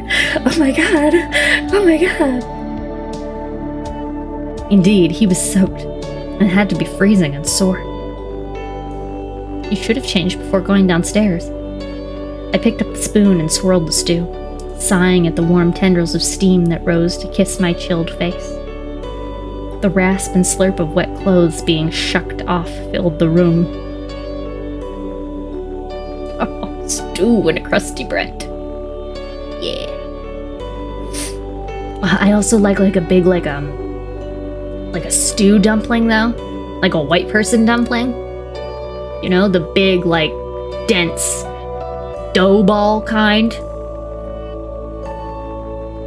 They're not even super common here. They're like one of those things that, like, my mom learned to make from her grandma, who was British during World War II. So, like, it's like ration food when you, like, just have a lot of flour and not much else. It's one of those white people foods. But, like, oh, yeah. I haven't figured out stew since I went vegetarian. I miss those. Yeah, my dad made those. Yeah, like, yeah, they're very much like the southern dumplings. They're just, like, more bland, I think. Like, even more bland. Yeah, Carly, yeah, like the dumplings you get with chicken and dumplings, but they're the British ones, so they're not the same. You put them in like a beef stew where it's just like gravy. Yeah, we're good at like a hearty, warm, like winter savory stew or soup.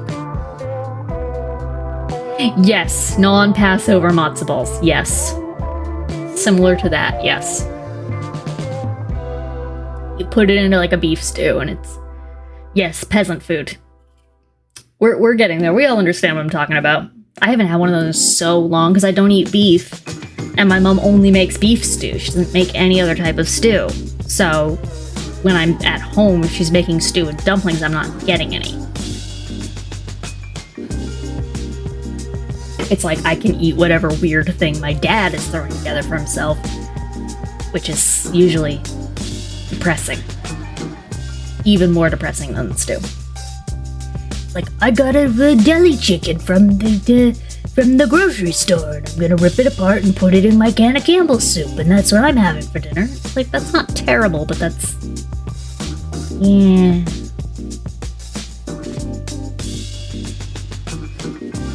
Anyway, I gotta read this book and stuff. Talk about dumplings. Root vegetables and dumplings and broth and yup, peasant food. I'm all about it. I love it. Okay. Yeah, they're not hard. I've just never tried to do it. It's like a thing I think of as, oh, Mama makes that. Okay, so she's eating her stew in her knitted lovely socks, her knitted lovelies, and her big baggy sweater and her fleece lined leggings, which is perfect. Does she have a messy top knot too?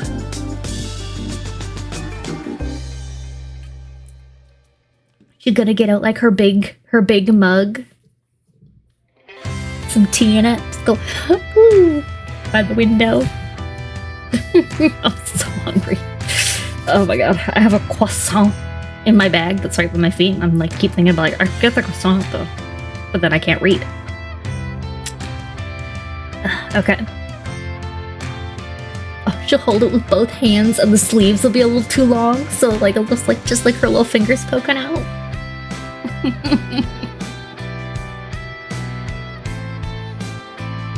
Maybe in a little bit she'll put the hoodie up, and then she'll like bring a little blanket up and she'll start watching Netflix, you know? Doing weekend vibes.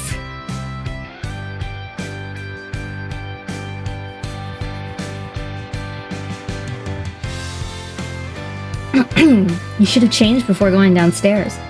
I picked up the spoon and swirled the stew, sighing at the warm tendrils of steam that rose to kiss my chilled face. The rasp and slurp of wet clothes being shucked off filled the room. I tried not to think about that bare, golden chest, tattoos, the hard muscles. You were the one training all day. Getting you a hot meal was the least I could do. I took a sip. Bland, but edible and, most importantly, hot. I ate in silence, listening to the rustle of his clothes being donned, trying to think of ice baths, of infected wounds, of toe fungus, anything but his naked body, so close.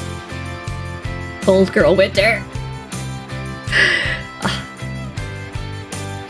Cold girl all the time. Except for literally right now when I'm sweaty. But it's because I'm surrounded by fire. It's like I set this up on purpose to be warm here.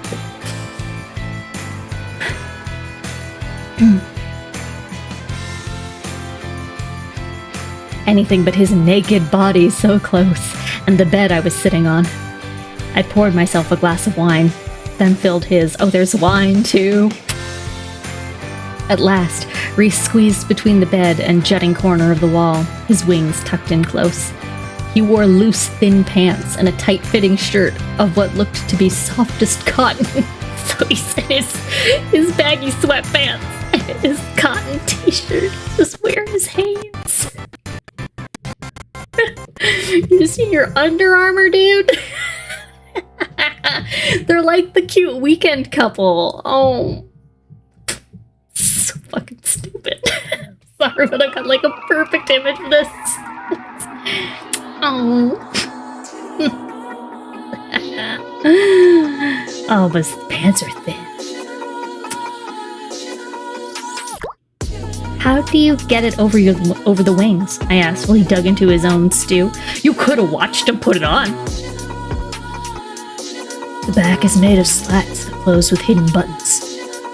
Sounds uncomfortable. But in normal circumstances, I just use magic to seal it shut. Need that body outline, baby! Leave the slats open, bro. Do little buttons up on your back? That's so difficult. Velcro! Somebody get this boy some Velcro. It's way too difficult.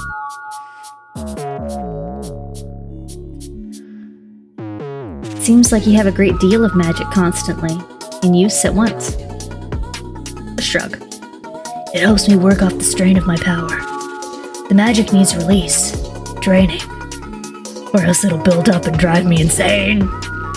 It's magic blue balls. Yeah, no modern toilets. They have modern toilets, but no Velcro. Ugh. He's gotta unleash his magic load ever so often, or he's gonna get blue balls. If I am not the one draining your balls, then who is? Who is Gino? Who is? I am a vegan, but I want your meat. Anyway.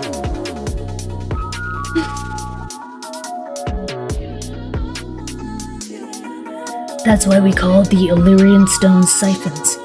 They help you channel the power, empty it when necessary. Actually insane?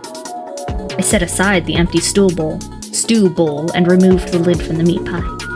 Actually insane. Or so I was warned. I can feel it though, the pull of it, if I go too long without releasing it. It's horrible. You should jerk off more. Another shrug. Everything has its cost, Farah. If the price of being strong enough to shield my people is that I have to struggle with that same power, then I don't mind. Amrin taught me enough about controlling it. Enough that I owe a great deal to her, including the current shield around my city while we're here. Everyone around him had some use, some mighty skill. And yet there I was, nothing more than a strange hybrid. Now let me rub you since you don't rub yourself. Hey. More trouble than I was worth. You're not, he said. Don't read my thoughts. I can't help but you sometimes shout down the bond. And besides, everything is usually written on your face, if you know where to look. Which made your performance today so much more impressive. He set aside his stew just as I finished devouring my meat pie. Meat pie! I slid back on the bed to the pillows, cupping my glass of wine between my chilled hands. She's doing it! She's doing it! I watched him eat while I drank. Did you think I would go with him? He paused mid-bite, then lowered his fork. I heard every word between you. I knew you could take care of yourself, and yet... He went back to his pie, swallowing a bite before continuing. And yet I found myself deciding that if you took his hand, I would find a way to live with it. It'd be your choice. I sipped from my wine. And if he had grabbed me? There was nothing but uncompromising will in his eyes. Then I would have torn apart the world to get you back. A shiver went down my spine, and I couldn't look away from him. I would have fired at him, I breathed. If he had tried to hurt you. I hadn't even admitted that to myself. His eyes flickered. I know. Can't even do the right voice sometimes. He finished eating, placed the empty tray in the corner, and faced me on the bed, refilling my glass before tending to his. He was so tall he had to stoop to keep from hitting his head on the slanted ceiling. One thought in exchange for another, I said. No training involved, please. A chuckle rasped out of him, and he drained his glass, setting it on the tray. He watched me take a long drink from mine. I'm thinking, he said, following the flick of my tongue over my bottom lip. That I look at you and feel like I'm dying. Like I can't breathe. thinking that I want you so badly I can't concentrate half the time I'm around you. And this room is too small for me to properly bed you, especially with the wings. Ah! It's too honest. Ah! Ah! Oh, God. Oh, my God. Feelings? Minus the, like, really intensely honest sexual thing he just said, I have had a similar, like, really, like, nice night where, like, I've just been sitting and it's been really cozy. We're just like, hey, we're just gonna tell all our secrets. We're just gonna open up and have, like, a life chat tonight. I love that. Like, when you're with somebody that you're really into. I've never had it become a sexy thing, though. It's usually one or the other.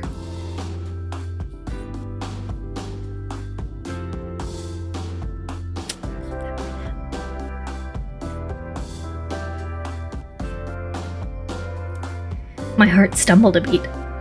I didn't know what to do with my arms, my legs, my face. I gulped down the rest of my wine and discarded the glass beside the bed, stealing my spine as I said, I'm thinking that I can't stop thinking about you, and that it's been that way for a long while, even before I left the Springport. And maybe that makes me a traitorous, lying piece of trash, but it doesn't, he said, his face solemn. But you would say that. It doesn't. Like, it doesn't. He's not wrong, but I'm saying, like, coming from you, it's not going to help her. Because you're just, you know. It's like you're speaking truth, but she's not going to receive it from you. It doesn't. I'm irresistible.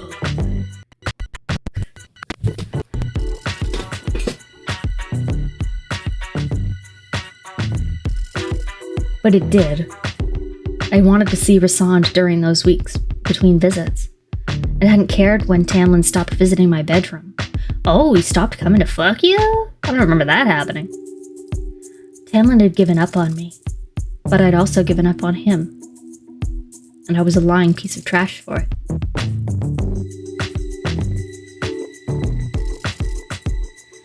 I murmured, "You should go to sleep." The patter of the rain was the only sound for a long moment before he said, "All right." I crawled over the bed to the side, tucked him almost against the slanted ceiling, and shimmied beneath the quilt. Cool, crisp sheets wrapped around me like an icy hand. My shiver was from something else entirely as the mattress shifted. The blanket moved, and then the 2 candles beside the bed went out. Darkness hit me at the same moment the warmth from his body did. It was an effort not to nudge toward it. Neither one of us moved, though. I stared into the dark, listening to that icy rain, trying to steal the warmth from him. "You're shivering so hard the bed is shaking," he said. "My hair is wet," I said. It wasn't a lie. Reese was silent. Then the mattress groaned, sinking directly behind me as his warmth poured over me. "No expectations," he said. "Just body heat." I scowled at the laughter in his voice. But his broad hands slid under and over me, one flattening against my stomach and tugging me against the hard warmth of him, the other sliding under my ribs and arms to band around my chest, pressing his front into me. He tangled his legs with mine, and then a heavier, warmer darkness settled over us, smelling of citrus and the sea. Ooh. I lifted a hand toward that darkness, and met with a soft, silky material. His wing, cocooning and warming me. Oh, he's like a mama bird. I traced my finger along it, and he shuddered, his arms tightening around me. "Girl, don't touch it, you know." Huh. Your finger is very cold, he gritted out, where it's hot on my neck. Touch him with? You know what that means? You know what that do? I tried not to smile, even as I tilted my neck a bit more, hoping the heat of his breath might caress it again. I dragged my finger along his wing, the nail scraping gently against the smooth surface. Don't do that! Reese tensed his hands, splaying across my stomach. Oh. You cruel, wicked thing, he purred, his nose grazing the exposed bit of neck I'd arched beneath him. Didn't anyone ever teach you manners? Oh, God! I never knew Illyrians were such sensitive babies, I said, sliding another finger down the inside of his wing. Stop touching him like that! Ah.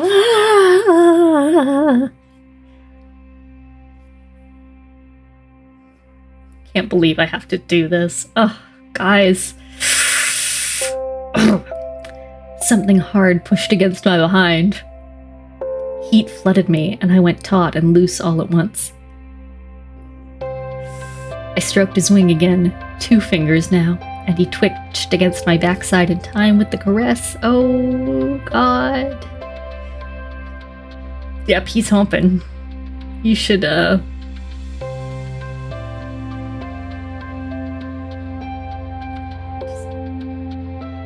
no.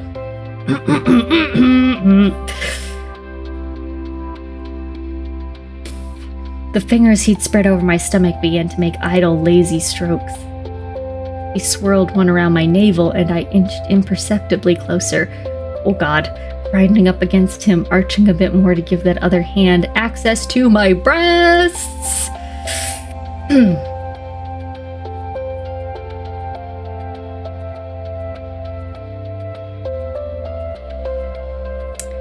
Greedy, he murmured, his lips hovering over my neck.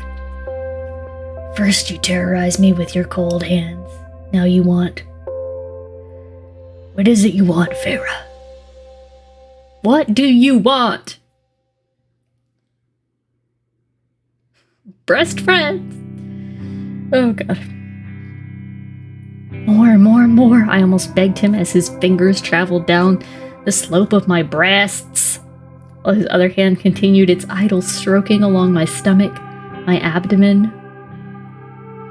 Slowly, so slowly, heading toward the low band of my pants and the building ache beneath it. Hassan's teeth scraped against my neck in a lazy caress. What is it you want, Feyre? He nipped at my earlobe. Oh, God. Guys, you'll notice the donation link was just posted, and I would really appreciate it. As I just say it out loud. There's a sound alert for that, Katrisha.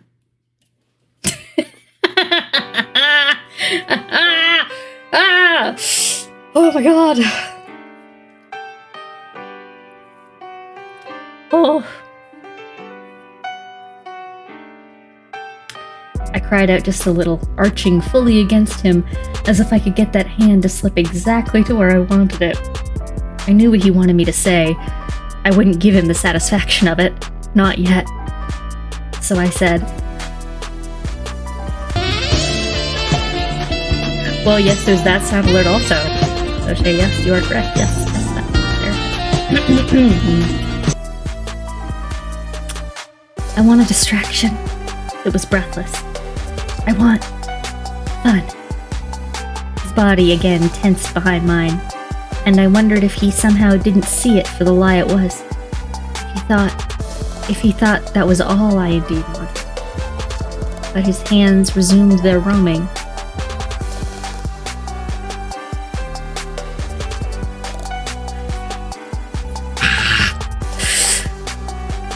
Then allow me the pleasure of distracting you.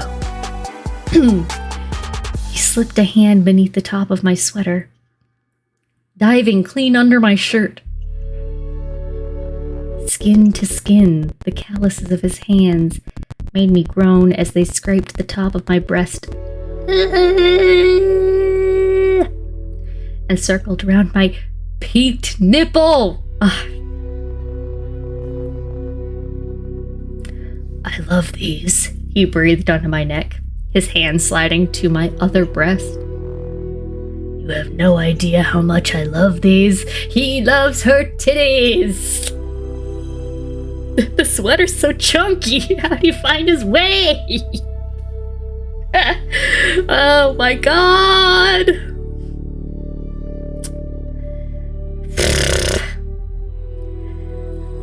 I'm also just picturing him there, just hands on the boobs and just like.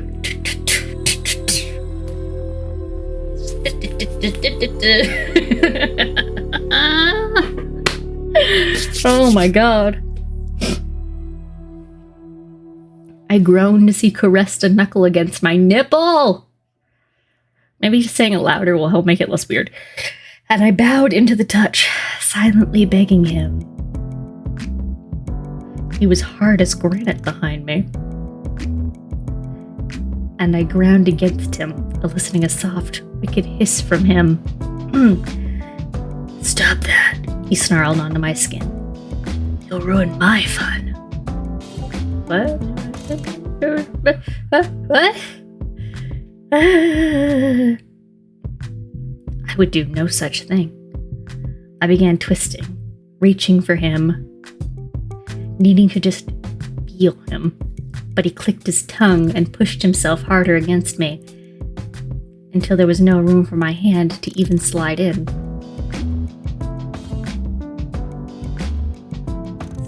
Oh my god, guys. As a geologist can confirm, granite hard. Oh my god. It's so horny. Okay. There's just a lot of this.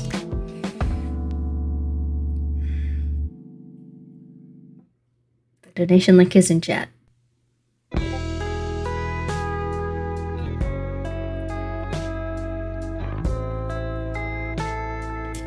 Test.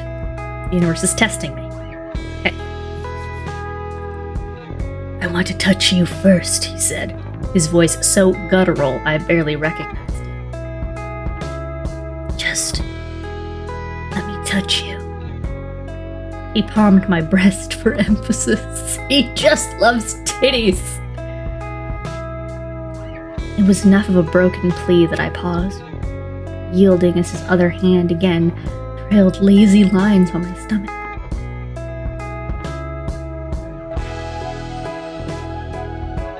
Quite like A Court of Thorns and Roses, this book is horny.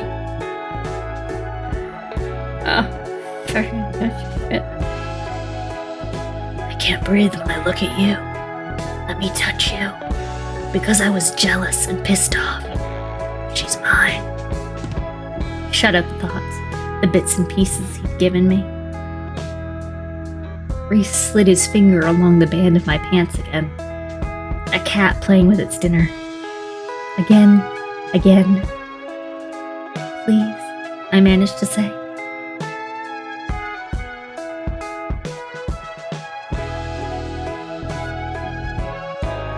He smiled against my neck. There are those missing manners. His hand at last trailed beneath my pants.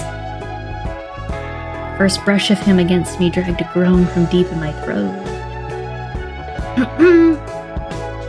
He snarled in satisfaction at the wetness he found waiting for him, and his thumb circled that spot at the apex of my thighs, teasing, brushing up against it, but never quite. His other hand gently squeezed my breast at the same moment his thumb pushed down exactly where I wanted. Oh my god, can he use his mind-ready power to know? Because that would be great. Damn it. I bucked my hips, my head fully back against his shoulder now. Panting as his thumb flicked, I cried out and he laughed, low and soft. Like that? A moan was my only reply.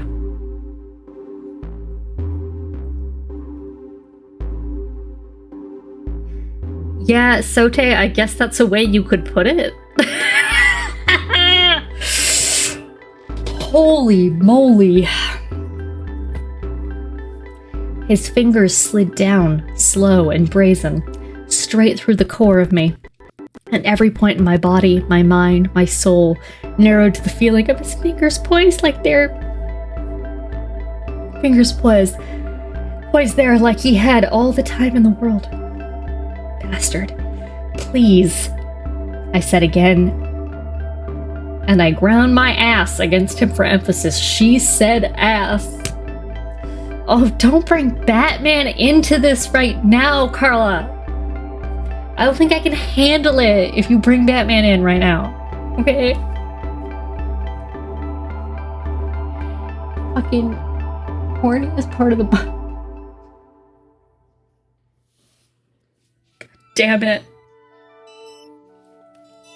I love Batman. Okay. Just layering it on.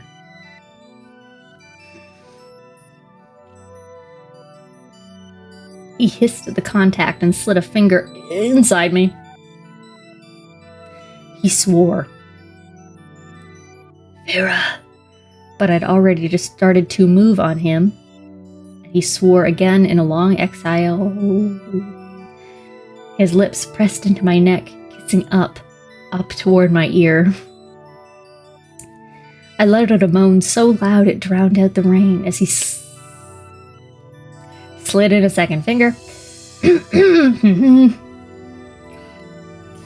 filling me so much I couldn't think around it, couldn't breathe. That's it, he murmured, his lips tracing my ear.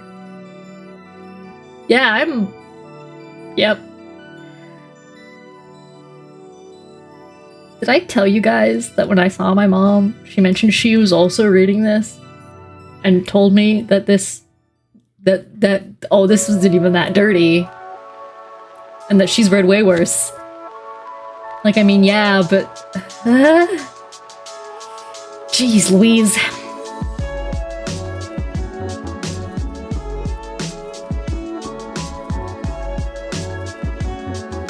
Sometimes the only way that I can make sure that I stay on track is to just bring up something that's not horny. Well, we're talking about this. Okay. Oh yeah. No, like I remember. Jesus, are you kidding? Where do you think I got my books? She had a whole shelf.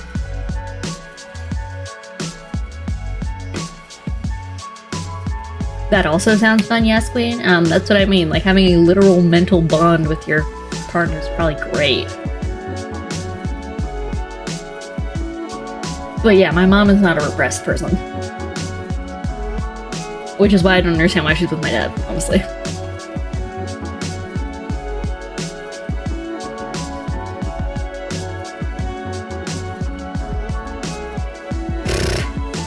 Oh, I'm sure they will get into it more, Katrina. I'm not surprised.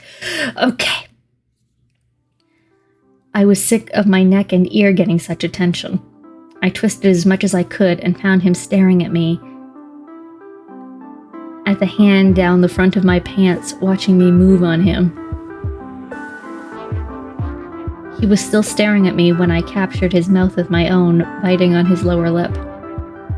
Reese groaned, plunging his fingers in deeper, harder. Okay.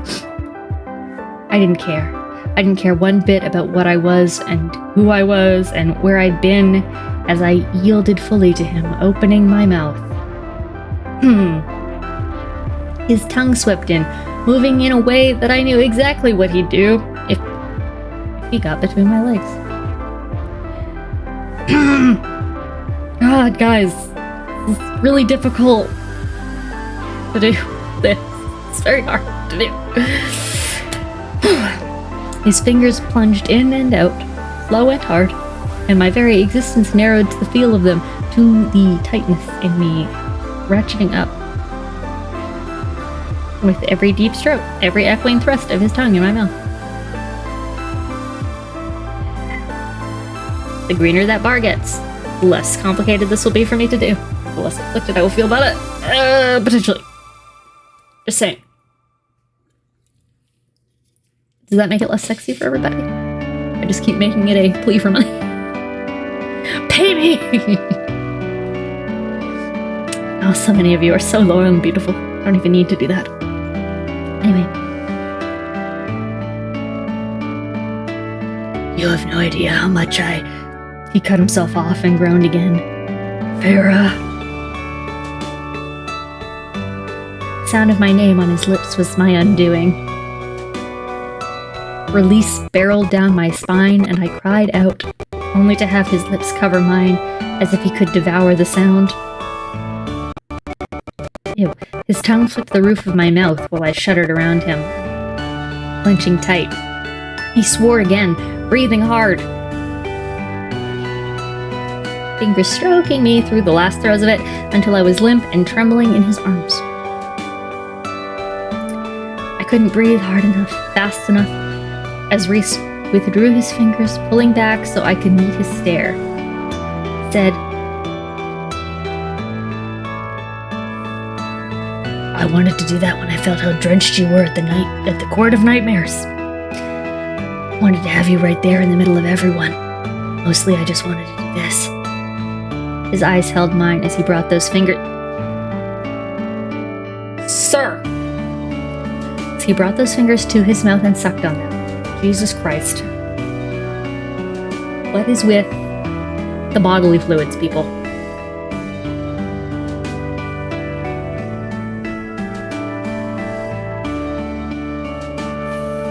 On the taste of me. Sir!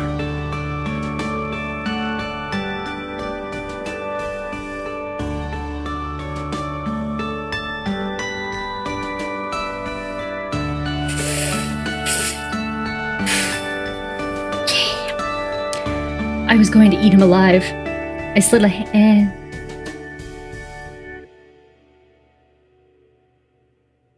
No, people do this. This is not a thing that people don't do. It's just, Yep.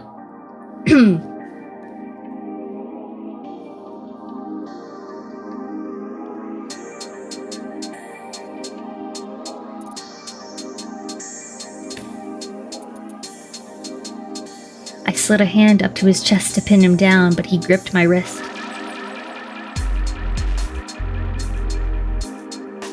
When you lick me, He said roughly. I want to be alone. Far away from everyone. Because when you lick me, Farah, He said, pressing, nipping kisses to my jaw, my neck. I'm going to let myself roar loud enough to bring down a mountain. Is he edging himself? Is he, like, doing the tantric thing?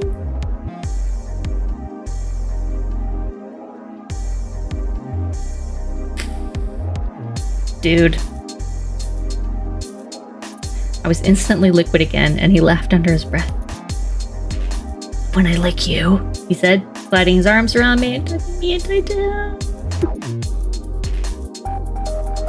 We don't shame people here. I just shame myself.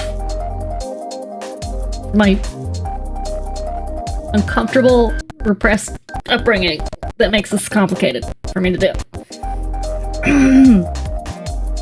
Yay. He said, sliding his arms around me and tucking me in tight to him. Ew, this is gross. I want you splayed out on a table like my own personal feast. Disgusting. Disgusting. I whimpered. I've had a long, long time to think about how and where I want you. Reese said onto the skin of my neck, his fingers sliding under the band of my pants but stopping just beneath. They're home for the evening. Weird. I have no intention of doing it all in one night. Or in a room where I can't even fuck you against the wall.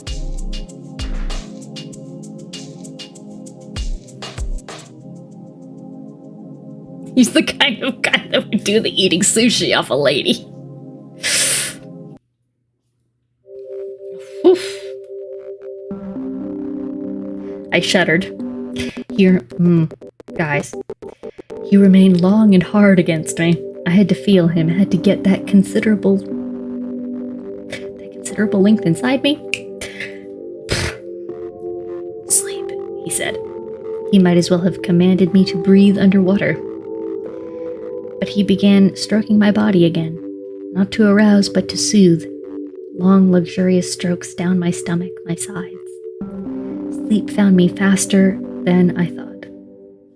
And maybe it was the wine or the aftermath of the pleasure he'd wrung from me, but I didn't have a single nightmare. Well, good for you.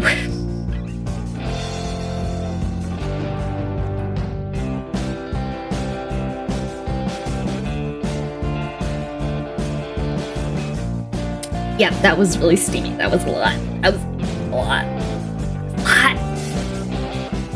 Whew, that was a lot.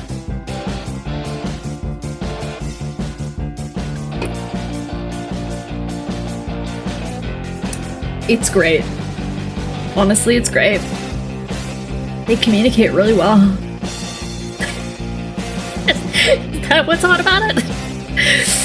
That they communicate well? Rice, guys. Jeez Louise.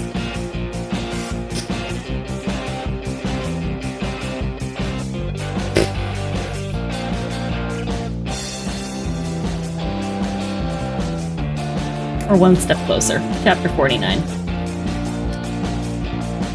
Wait, okay, let's go. Let's go. We can do this. We can do this. Okay. I awoke warm and rested and calm. You would be. Safe. Sunlight streamed through the filthy windows, illuminating the reds and golds in the wall of wing before me, where it had been all night, shielding me from the cold. Rasan's arms were banded around me, his breathing deep and even, and I knew it was just as rare for him to sleep that soundly, peacefully. What we'd done last night. Carefully, I twisted to face him, his arms tightening slightly, as if to keep me from vanishing with the morning mist. His eyes were open when I nestled my head against his arm. Within the shelter of his wing, we watched each other, and I realized I might very well be content to do exactly that forever. I said quietly, "Why did you make that bargain with me? Why demand a week from me every month?" His violet eyes shuddered, and I didn't dare admit what I expected. But it was not. Because I wanted to make a statement to Amarantha. Because I wanted to piss off Tamlin, and I needed to keep you alive in a way that wouldn't be seen as merciful. Oh. His mouth tightened. You know, there's nothing I wouldn't do for my people. For my family. And I'd been a pawn in that game. His wing folded back, and I blinked at the watery lake. "Bath or no bath," he said. I cringed at the memory of the grimy, reeking bathing room a level below. Using it to see to my needs would be bad enough. "I'd rather bathe in a stream," I said, pushing past the sinking in my gut. Reese let out a low laugh and rolled out of bed. "Then let's get out of here." For a heartbeat, I wondered if I'd dreamed up everything that had happened the night before. From the slight, pleasant soreness between my legs, I knew I hadn't, but maybe it'd be easier to pretend that nothing had happened. The alternative might be more than I could endure. We flew for most of the day, far and wide, close to where the forested steppes rose up to meet the Illyrian mountains. He is a strong person with very calloused fingers. So I can only imagine how an area that sensitive would feel. You know?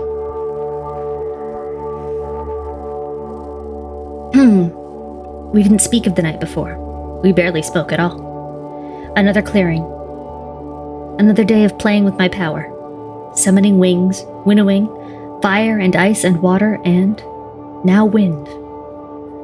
The wind and breezes that rippled across the sweeping valleys and wheat fields of the day court, then whipped up the snow capping their highest peaks.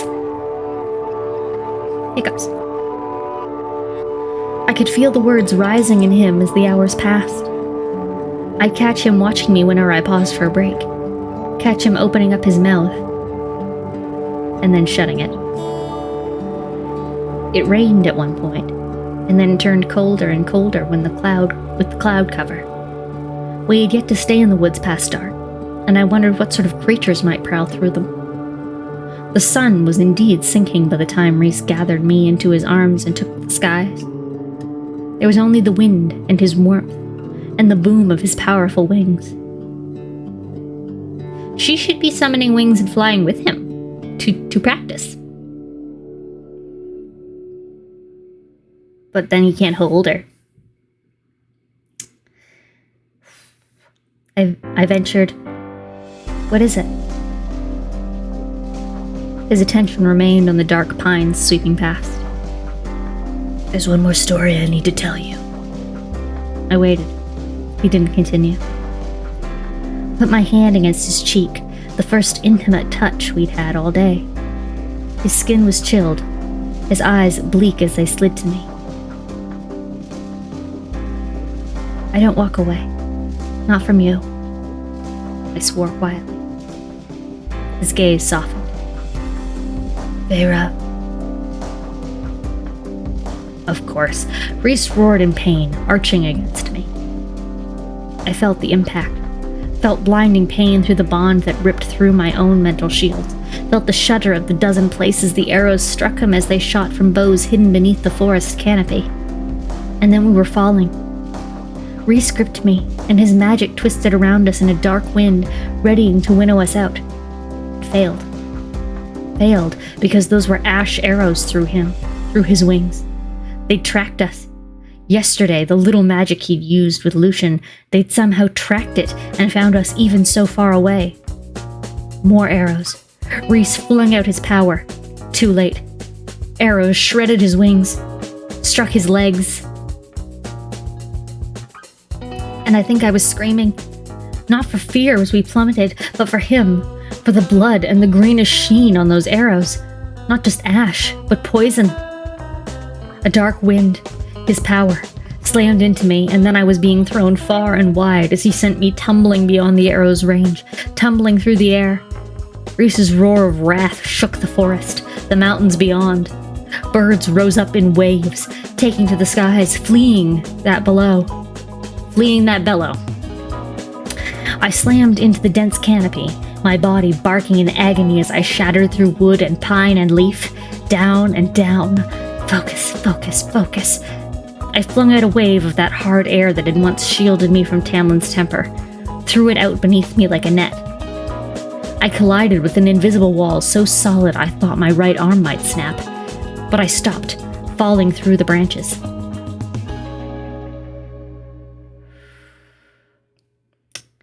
30 feet below, the ground was nearly impossible to see in the growing darkness. I did not trust that shield to hold my weight for long.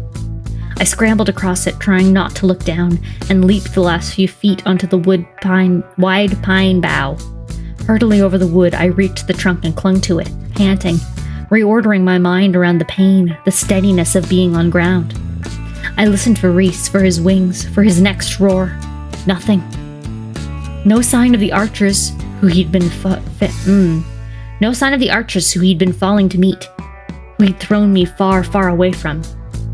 Trembling, I dug my nails into the bark as I listened for him. Ash arrows, poisoned ash arrows. The forest grew ever darker, the trees seeming to wither into skeletal husks. Even the birds hushed themselves. I stared at my palm, at the eye ink there, and sent a blind thought through it, down the bond. Where are you? Tell me and I'll come to you. I'll find you.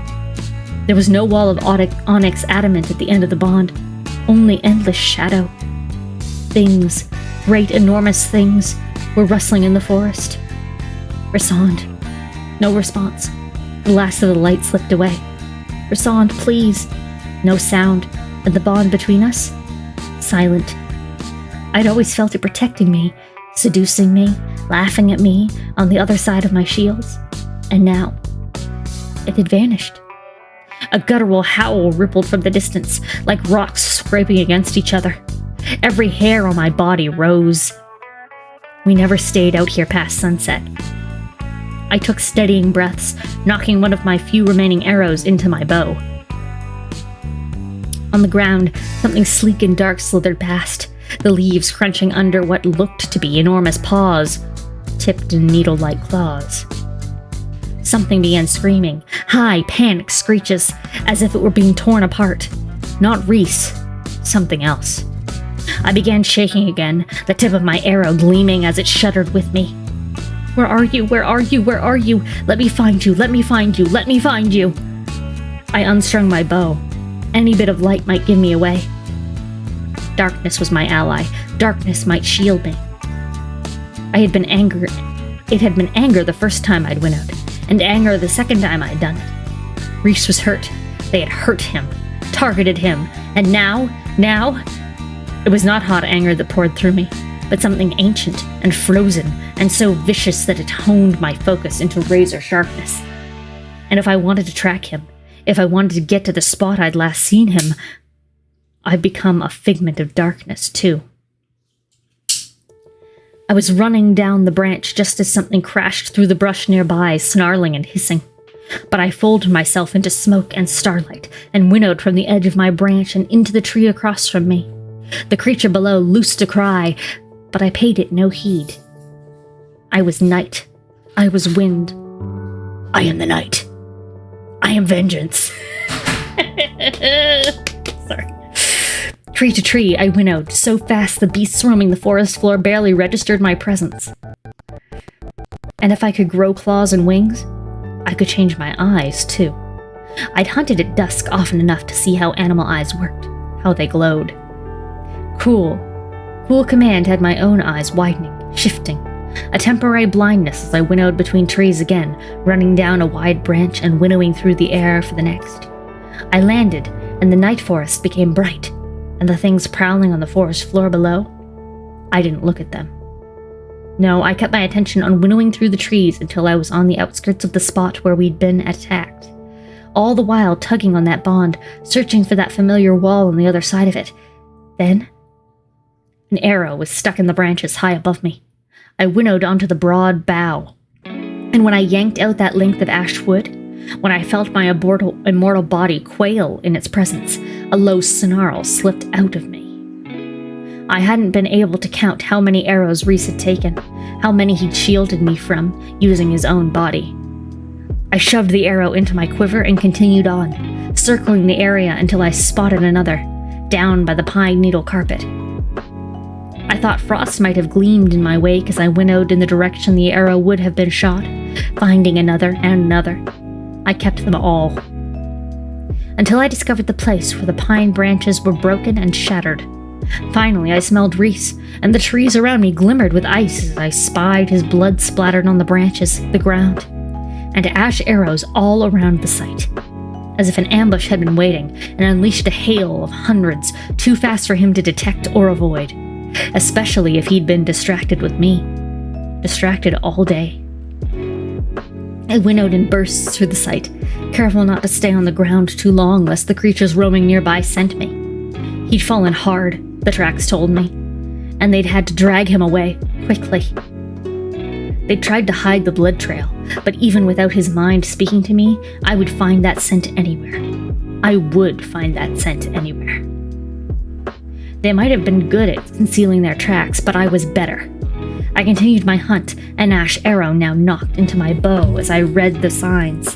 24 at least had taken him away, though more had been there for the initial assault. The others had winnowed out, leaving limited numbers to haul him toward the mountains, toward whoever might be waiting. They were moving swiftly, deeper and deeper into the woods, toward the slumbering giants of the Illyrian mountains. His blood had flowed all day. His blood had flowed all the way. Alive, it told me. He was alive, though if the wounds weren't clotting, the ash arrows were doing their work. I brought down one of Tamlin's sentinels with a single well-placed ashed arrow. I tried not to think about what a barrage of them could do. His roar of pain echoed in my ears. And I thought that merciless, unyielding rage. And through that merciless, unyielding rage, I decided that if Reese was not alive, if he was harmed beyond repair, I didn't care who they were and why they had done it. They were all dead. Tracks veered from the main group, scouts probably sent to find a spot for the night. I slowed my winnowing, carefully tracing their steps now. Two groups had split, as if trying to hide where they'd gone. Reese's scent clung to both. They'd taken his clothes then, because they'd known I'd track them, seen me with him. They'd known I'd come for him, a trap. It was likely a trap. I paused at the top branches of a tree overlooking where the two groups had cleaved, scanning the ground. One headed deeper into the mountains. One headed along them. Mountains were Illyrian territory. Mountains would run the risk of being discovered by a patrol. They'd assume that's where I would doubt they would be stupid enough to go. They'd assume I'd think they'd keep to the unguarded, unpatrolled forest. I weighed my options, smelling the two paths. They think that I thought that they thought that I thought that they thought. They hadn't counted on the small second scent that clung there, entwined with his. What, your pussy smell? Is she saying that her pussy smells when she's tracking down? Shit. God damn. And I didn't let myself think about it as I winnowed toward the mountain tracks, outracing the wind. I didn't let myself think about the fact that my scent was on Reese, clinging to him after last night. He'd changed his clothes that morning, but the smell on his body, without taking a bath, I was all over him. I have built up a resistance to Iocan powder. Inconceivable. It's my watch telling me I need to go to bed. Never mind, that's not happening. We have book to read. She's tracking her own pussy. Oh my god. I'm sorry, I just can't get over it. Okay. So I winnowed toward me, and when the narrow cave appeared at the foot of a mountain, the faintest glimmer of light escaping from its mouth, I halted. A whip cracked. Whip it good. And every word, every thought and feeling went out of me. Another whip, another. I slung my bow over my shoulder and pulled out a second ash arrow. It was quick work to bind the two arrows together so that a tip gleamed on either end. Double-ended arrow! And to do the same for two more. And when I was done, when I looked at the twin makeshift daggers in either hand, when that whip sounded again, I winnowed into the cave. They whipping him? They'd picked one with a narrow entrance that opened into a wide, curving tunnel, setting up their little camp around the bend to avoid detection. If we know one thing, it's don't take the person Feyre wants to fuck. 'Cause she will come for you. She did it once, she'll do it again.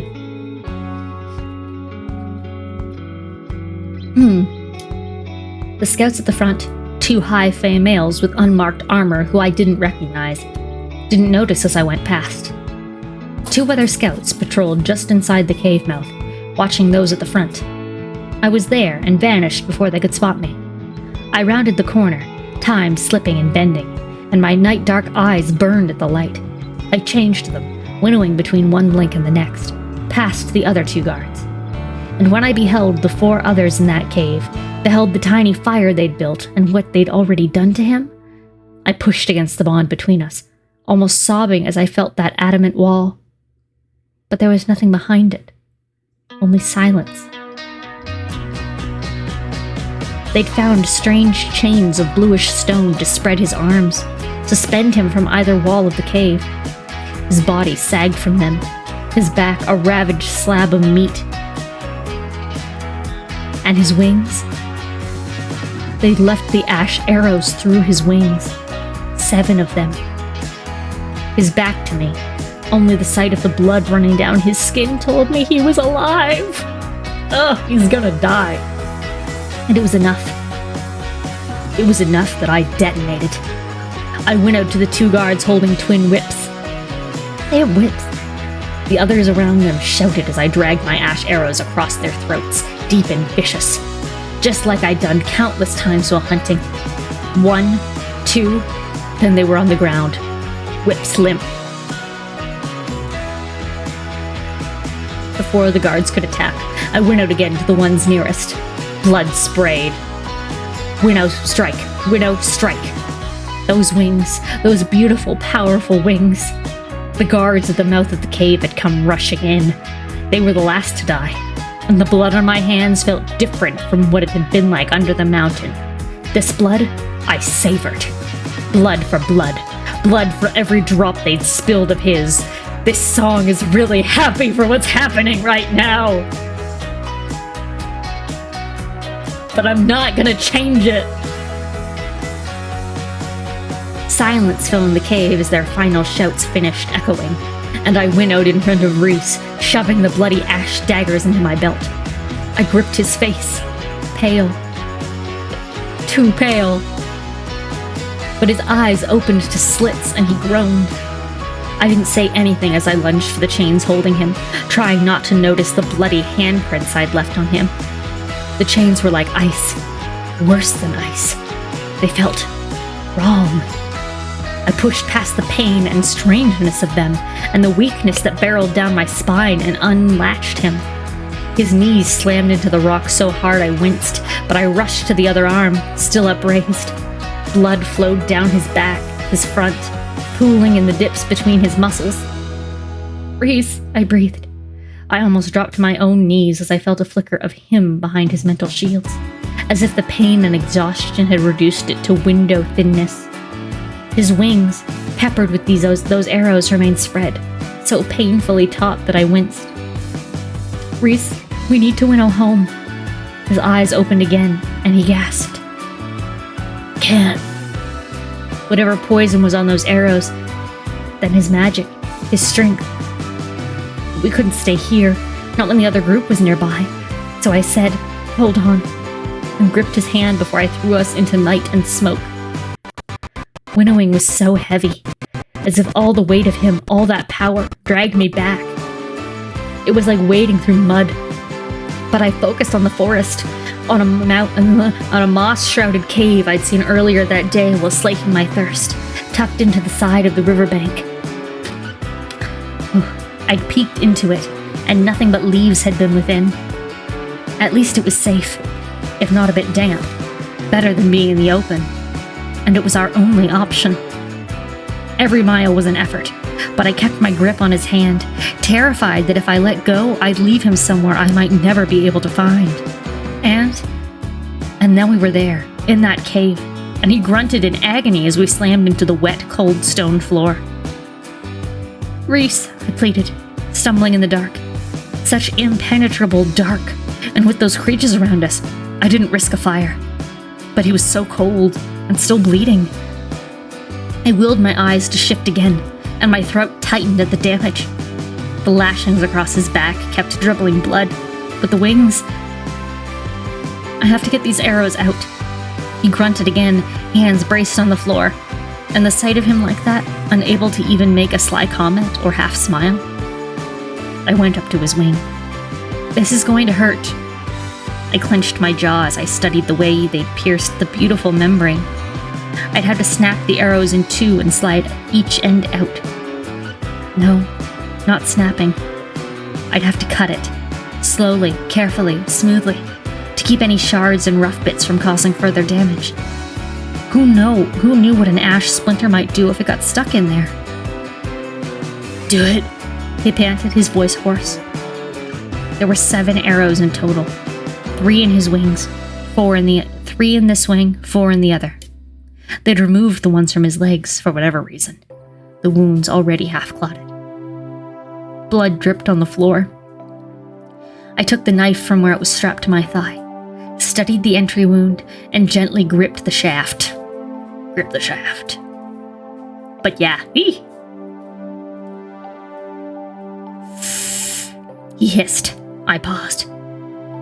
"Do it," Reese repeated, his knuckles white as he fisted his hands on the ground.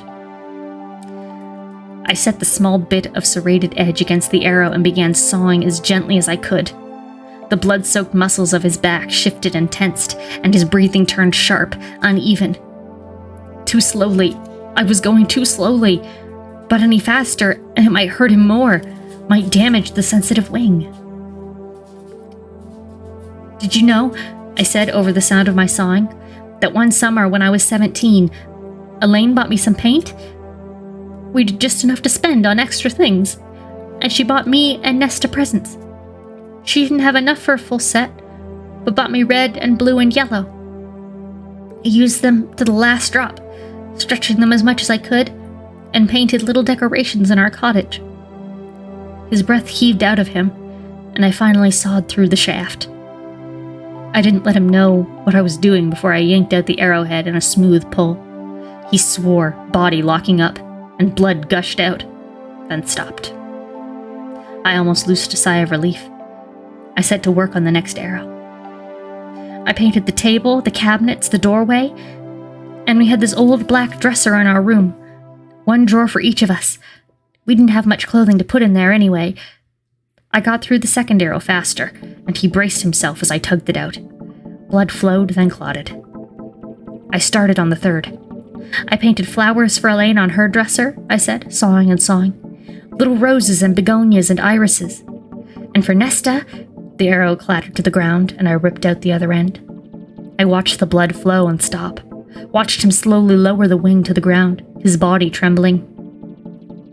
"Nesta," I said, starting on the other wing. I painted flames for her. She was always angry, always burning. I think she and Omrin would be fast friends. I think she would like Phalaris despite herself. And I think Elaine would like it too, though she'd probably cling to Azriel just to have some peace and quiet. Oh. I smiled at the thought, at how handsome they would be together. If the warrior ever stopped quietly loving more.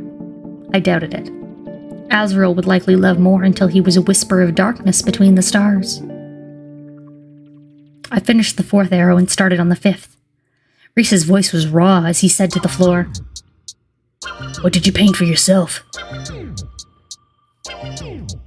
"Oh, we should have known from the start, y'all." I drew out the fifth, moving to the sixth before saying, "I painted the night sky." He stilled. I went on. "I painted stars and the moon and clouds and just endless dark sky." I finished the sixth and was well on my way sawing through the seventh before I said, "I never knew why. I rarely went outside at night. Usually I was so tired from hunting that I just wanted to sleep. But I wonder," I pulled out the seventh and final arrow. "I wonder if some part of me knew what was waiting for me. That I would never be a gentle grower of things or someone who burned like fire. But that I would be quiet and enduring and as faceted as the night. That I would have beauty for those who knew where to look, and if people didn't bother to look, but to only fear it, then I didn't particularly care for them anyway. I wonder if, even in my despair and hopelessness, I was never truly alone. I wonder if I was looking for this place, looking for you all." The blood stopped flowing, and his other wing lowered to the ground. Slowly, the lashes on his back began to claw. I walked around to where he was bowed over the floor, hands bracing on the rock, and knelt. His head lifted, pain-filled eyes, bloodless lips. "You saved me," he rasped. "You can explain who they were later." "Ambush," Reese said anyway, his eyes scanning my face for signs of hurt. "Hybrid soldiers with ancient chains from the king himself to nullify my power. They must have traced the magic I used yesterday. I'm sorry." The words tumbled out of him. I brushed back his dark hair. That was why I hadn't been able to use the bond, to speak mind to mind. "Rest," I said, and moved to retrieve the blanket from my pack. It'd have to do. He gripped my wrist before I could rise, his eyelids lowered. Consciousness ripped from him. Too fast. Much too fast and too heavy. "I was looking for you too," Reese murmured, and passed out. Okay, we're almost there. We are almost there, folks. This one's a short chapter, and then I think we've only got one more after that, and I have no idea how long it is, so we're gonna find out. But we're gonna make it. We're gonna make it. We're gonna make it. It's happening. It's happening. It's happening. Okay.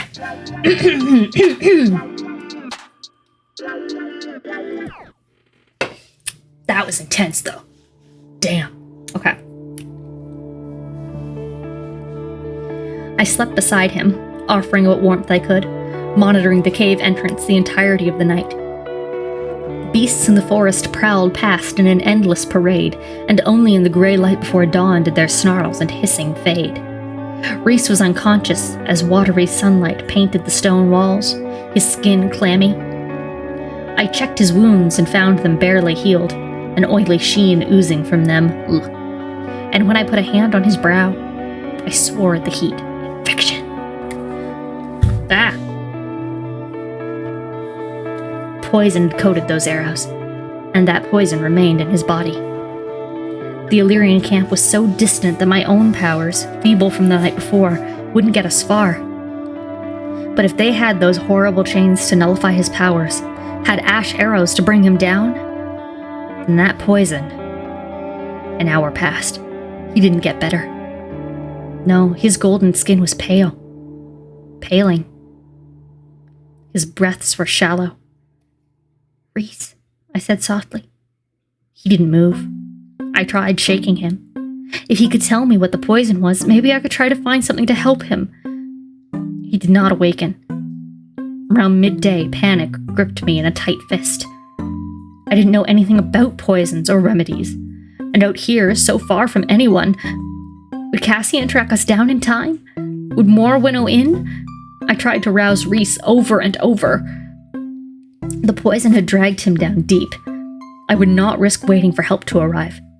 I would not risk him. So I bundled him in as many layers as I could spare, yet took my cloak, kissed his brow, and left. We were only a few hundred yards from where I'd been hunting the night before, and as I emerged from the cave, I tried not to look at the tracks of the beasts who had passed through right above us. Enormous, horrible tracks. What I was to hunt would be worse.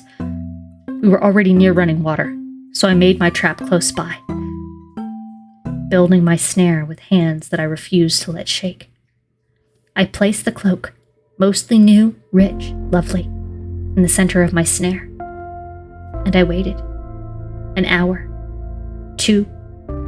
I was about to start bargaining with the cauldron, with the mother, when a creeping, familiar silence fell over the wood.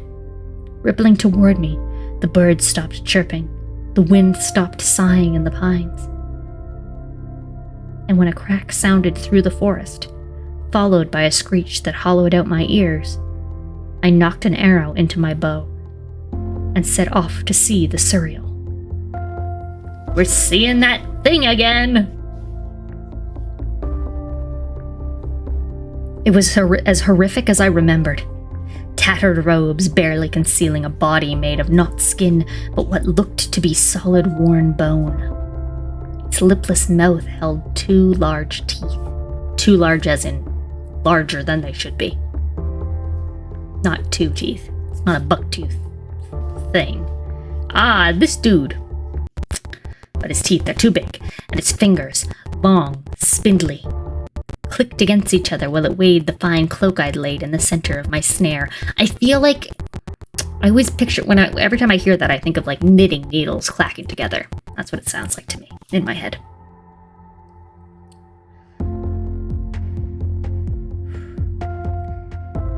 "They're a curse breaker," it said. I forget what it sounded like. It said, turning toward me in a voice that was both one and many. I lowered my bow. "I have need of you." Time. I was running out of time. I could feel it, that urgency begging me to hurry through the bond. "What fascinating changes a year has wrought on you, on the world," it said. A year. Yes, it had been over a year now since I'd first crossed the wall. "I have many questions," I said. I smiled, each of those stained, 2 large brown teeth visible. You have 2 questions. An answer and an order. I didn't waste time, not with Reese, not when this wood might be full of enemies hunting for us. What poison was used on those arrows? Bloodbane, it said. I didn't know that poison, had never heard of it. Where do I find the cure? The Suriel clicked its bone fingers against each other as if the answer lay inside the sound. In the forest. Not fucking helpful, dude. I hissed, my brows flattening. Please don't be cryptic. What is the cure? The Suriel cocked its head, the bone gleaming in the light. Your blood. Give him your blood, Cursebreaker. It is rich with the healing gift of the High Lord of the Dawn. It shall spare him from the Bloodbane's wrath. That's it, I pushed. How much blood? A few mouthfuls will do. A hollow, dry wind, not at all like the misty, cold veils that usually drifted past, brushed my face. I helped you before. I have helped you now. And you will free me before I lose my patience, Cursebreaker. Some primal, lingering human part of me trembled as I took to the snare around its legs, pinning it to the ground. Perhaps this time the Suriel had let itself be caught, and knew how to free itself. I'd learned it the moment I'd spared it from the Naga. A test of honor and a favor for the arrow I'd shot to save it last year. But I knocked an ash arrow into my bow, cringing at the sheen of poison coating it. Thank you for your help, I said, bracing myself for flight should it charge on me. The Suriel's stained teeth clacked against each other. If you wish to speed your mate's healing, in addition to your blood, a pink-flowered weed sprouts by the river. Make him chew it. I fired my arrow at the snare before I finished hearing its words. The trap sprang free, and the word clicked through me. Mate. What did you say? The Suriel rose to its full height, towering over me even from across the clearing. I had not realized that despite the bone, it was muscled, powerful. If you wish to. The Suriel paused and grinned, showing nearly all of those brown, thick teeth. You did not know that. What? Say it, I gritted out. The High Lord of the Night Court is your mate. I wasn't entirely sure I was breathing. Interesting, the Suriel said. Mate. Rasand was my mate. Not lover, not husband, but more than that. A bond so deep, so permanent, that it was honored over all others. Rare, cherished. Not Tamlin's mate. Rasand's. I was jealous and pissed off. You're mine. He said it! The words slipped out of me, low and twisted. Does he know? The Suriel clenched the robes of its new cloak in its bone fingers. Bone fingers! Yes. For a long while? Yes, since... No, he can tell me. I want to hear it from his lips. The Suriel cocked its head. You are feeling too much, too fast. I cannot read it. How can I possibly be his mate? Mates were equals, matched, at least in some ways. He is the most powerful High Lord to ever walk the earth. You are new. You are made of all 7 High Lords. Unlike anything. Are you two not similar in that? Are you not matched? Mate. And he knew. He'd known. A connection! I glanced toward the river, as if I could see all the way to the cave, to where Rasan slept. I looked back at the cereal. It was gone. I found the pink weed and ripped it out of the ground as I stalked back to the cave. Mercifully, Reese was half awake. The layers I'd thrown on him now scattered across the blanket, and he gave me a strange smile as I entered. You're just dancing around frantically while I'm trying to read. Yeah.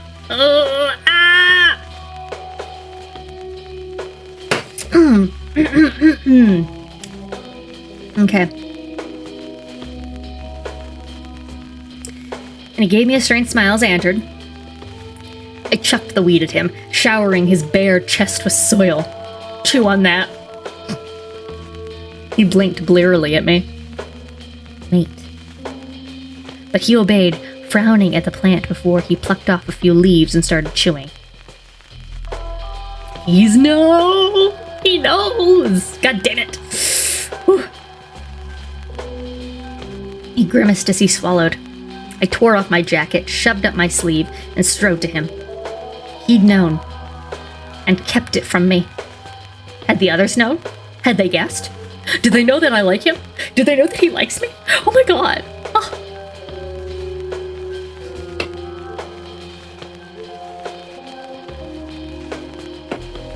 He'd promised not to lie, not to keep things from me. And this most important thing in my immortal existence. Communication! I drew a dagger across my forearm, the cut long and deep, and dropped to my knees before him. I didn't feel the pain. Drink this. Now. Reese blinked again, brows raising, but I didn't give him the chance to object before I gripped the back of his head, lifted my arm to his mouth, and shoved him against my skin. That's some vampire shit. There was vampire shit in the last book. There's vampire shit now. So much fucking vampire shit, and they're not even vampires. Anyway. He paused as my blood touched his lips. Then his mouth opened wider. His tongue brushing my arm as he sucked in my blood. 1 mouthful. 2. 3. I yanked back my arm, the wound already healing, and shoved down my sleeve. You don't get to ask questions, I said, and he looked up at me, exhaustion and pain lining his face. What? My blood shining on his lips. Part of me hated the words, for acting like this while he was wounded, but I didn't care. You only get to answer them, and nothing more. Wariness flooded his eyes, but he nodded, biting off another mouthful of the weed and chewing. I stared down at him, the half-Illyrian warrior who was my soul-bonded partner. No, I didn't know. Siri started talking to me, and I was like, nah, that wasn't what I wanted, okay? No, not right now.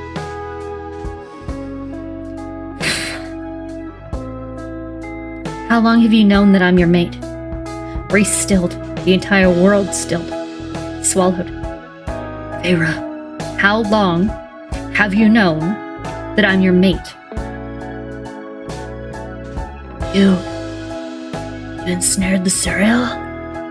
How he'd pieced it together, I didn't give a shit.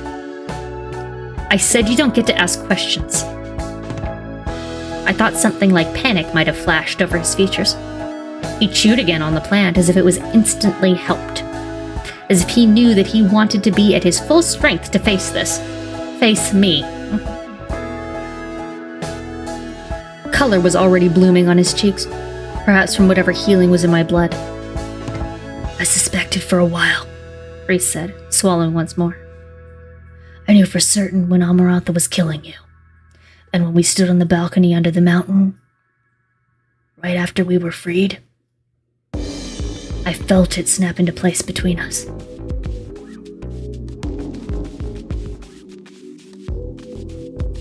I think when you were made, It heightened the smell of the bond. I looked at you then, and the strength of it hit me like a blow. He'd gone wide-eyed, had stumbled back as if shocked, terrified, and had vanished. That had been over half a year ago. My blood pounded in my ears. When were you going to tell me? Feyre, When were you going to tell me? I don't know. I wanted to yesterday, or whenever you noticed that it wasn't just a bargain between us. I hope you might realize when I took you to bed, and Do the others know? Amren and Moore do. Azriel and Cassian suspect. Everybody lying. Why you always lying? My face burned. They knew. You named my daughter after the Loch Ness Monster? I can do better than that, but I'm not going to right now. My face burned. They knew. Why didn't you tell me? You were in love with him. You were going to marry him. And then you were enduring everything, and it didn't feel right to tell you. I deserved to know. The other night you told me you wanted a distraction. You wanted fun, not a mating bond. You're not to someone like me, a mess. So the words I'd spat after the Court of Nightmares had haunted him. You promised no secrets, no games. You promised. Something in my chest was caving in on itself. Some part of me I'd thought long gone. I know I did, Reese said, the glow returning to his face. You think I didn't want to tell you? You think I liked hearing you wanted me only for amusement and release?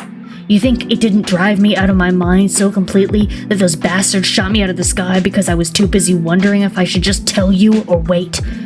Or maybe take whatever pieces that you offered me and be happy with it? Or that maybe I should just let you go so you don't have a lifetime of assassins and high lords hunting you down for being with me? I don't want to hear this. I don't want to hear you explain how you assumed that you knew best, that I couldn't handle it. I didn't do that. I don't want to hear you tell me that you decided I was to be kept in the dark while your friends knew, while you all decided what was right for me. Feyre, Take me back to the Illyrian camp. Now! He was panting in great, rattling gulps. please. But I stormed to him and grabbed his hand.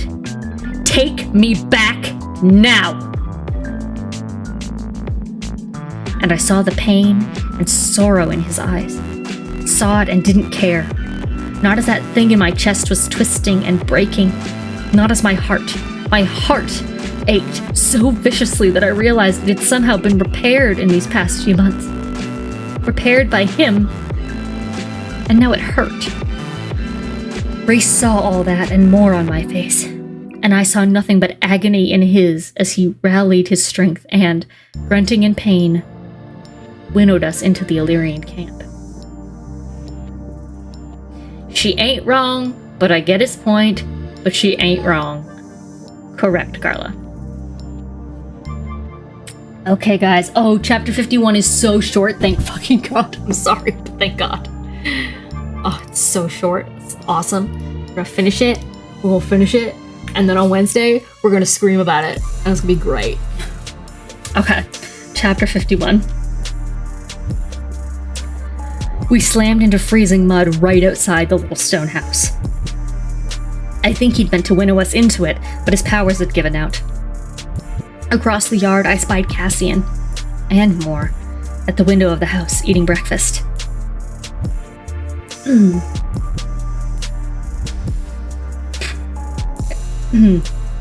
Their eyes went wide, and then they were rushing for the door. Feyre. Reese groaned, bare arms buckling as he tried to rise. I left him lying in the mud and stormed toward the house. The door flung open, and Cassian and Moore were sprinting for us, scanning every inch of our bodies. Cassian realized I was in one piece and hurtled for Reese, who was struggling to rise. Mud covered his bare skin. But Moore saw my face. I went up to her, cold and hollow. I want you to take me somewhere far away, I said. Right now. I needed to get away, needed to think, to have space and quiet and calm. Moore looked between us, biting her lip. Please, I said, and my voice broke on the word. Behind me, Reese moaned my name again. Moore scanned my face once more and gripped my hand.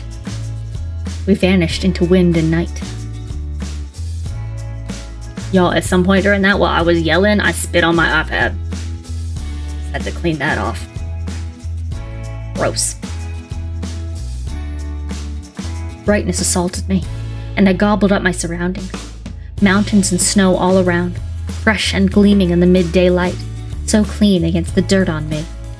We were high up on the peaks, and about 100 yards away a log cabin stood tucked between two upper fangs of the mountains, shielding it from the wind. The house was dark. There was nothing around it for as far as I could see. The house is warded, so no one can winnow in. No one can get beyond this point, actually, without our family's permission. Moore stepped ahead, snow crunching under her boots. Without the wind, the day was mild enough to remind me that spring had dawned in the world, though I'd bet it would be freezing once the sun vanished. I trailed after her, something zinging against my skin. You're allowed in, Moore said. Because I'm his mate. She kept wading through the knee-high snow. Did you guess, or did he tell you? Oh, sorry, this was Moore asking that. Bloop.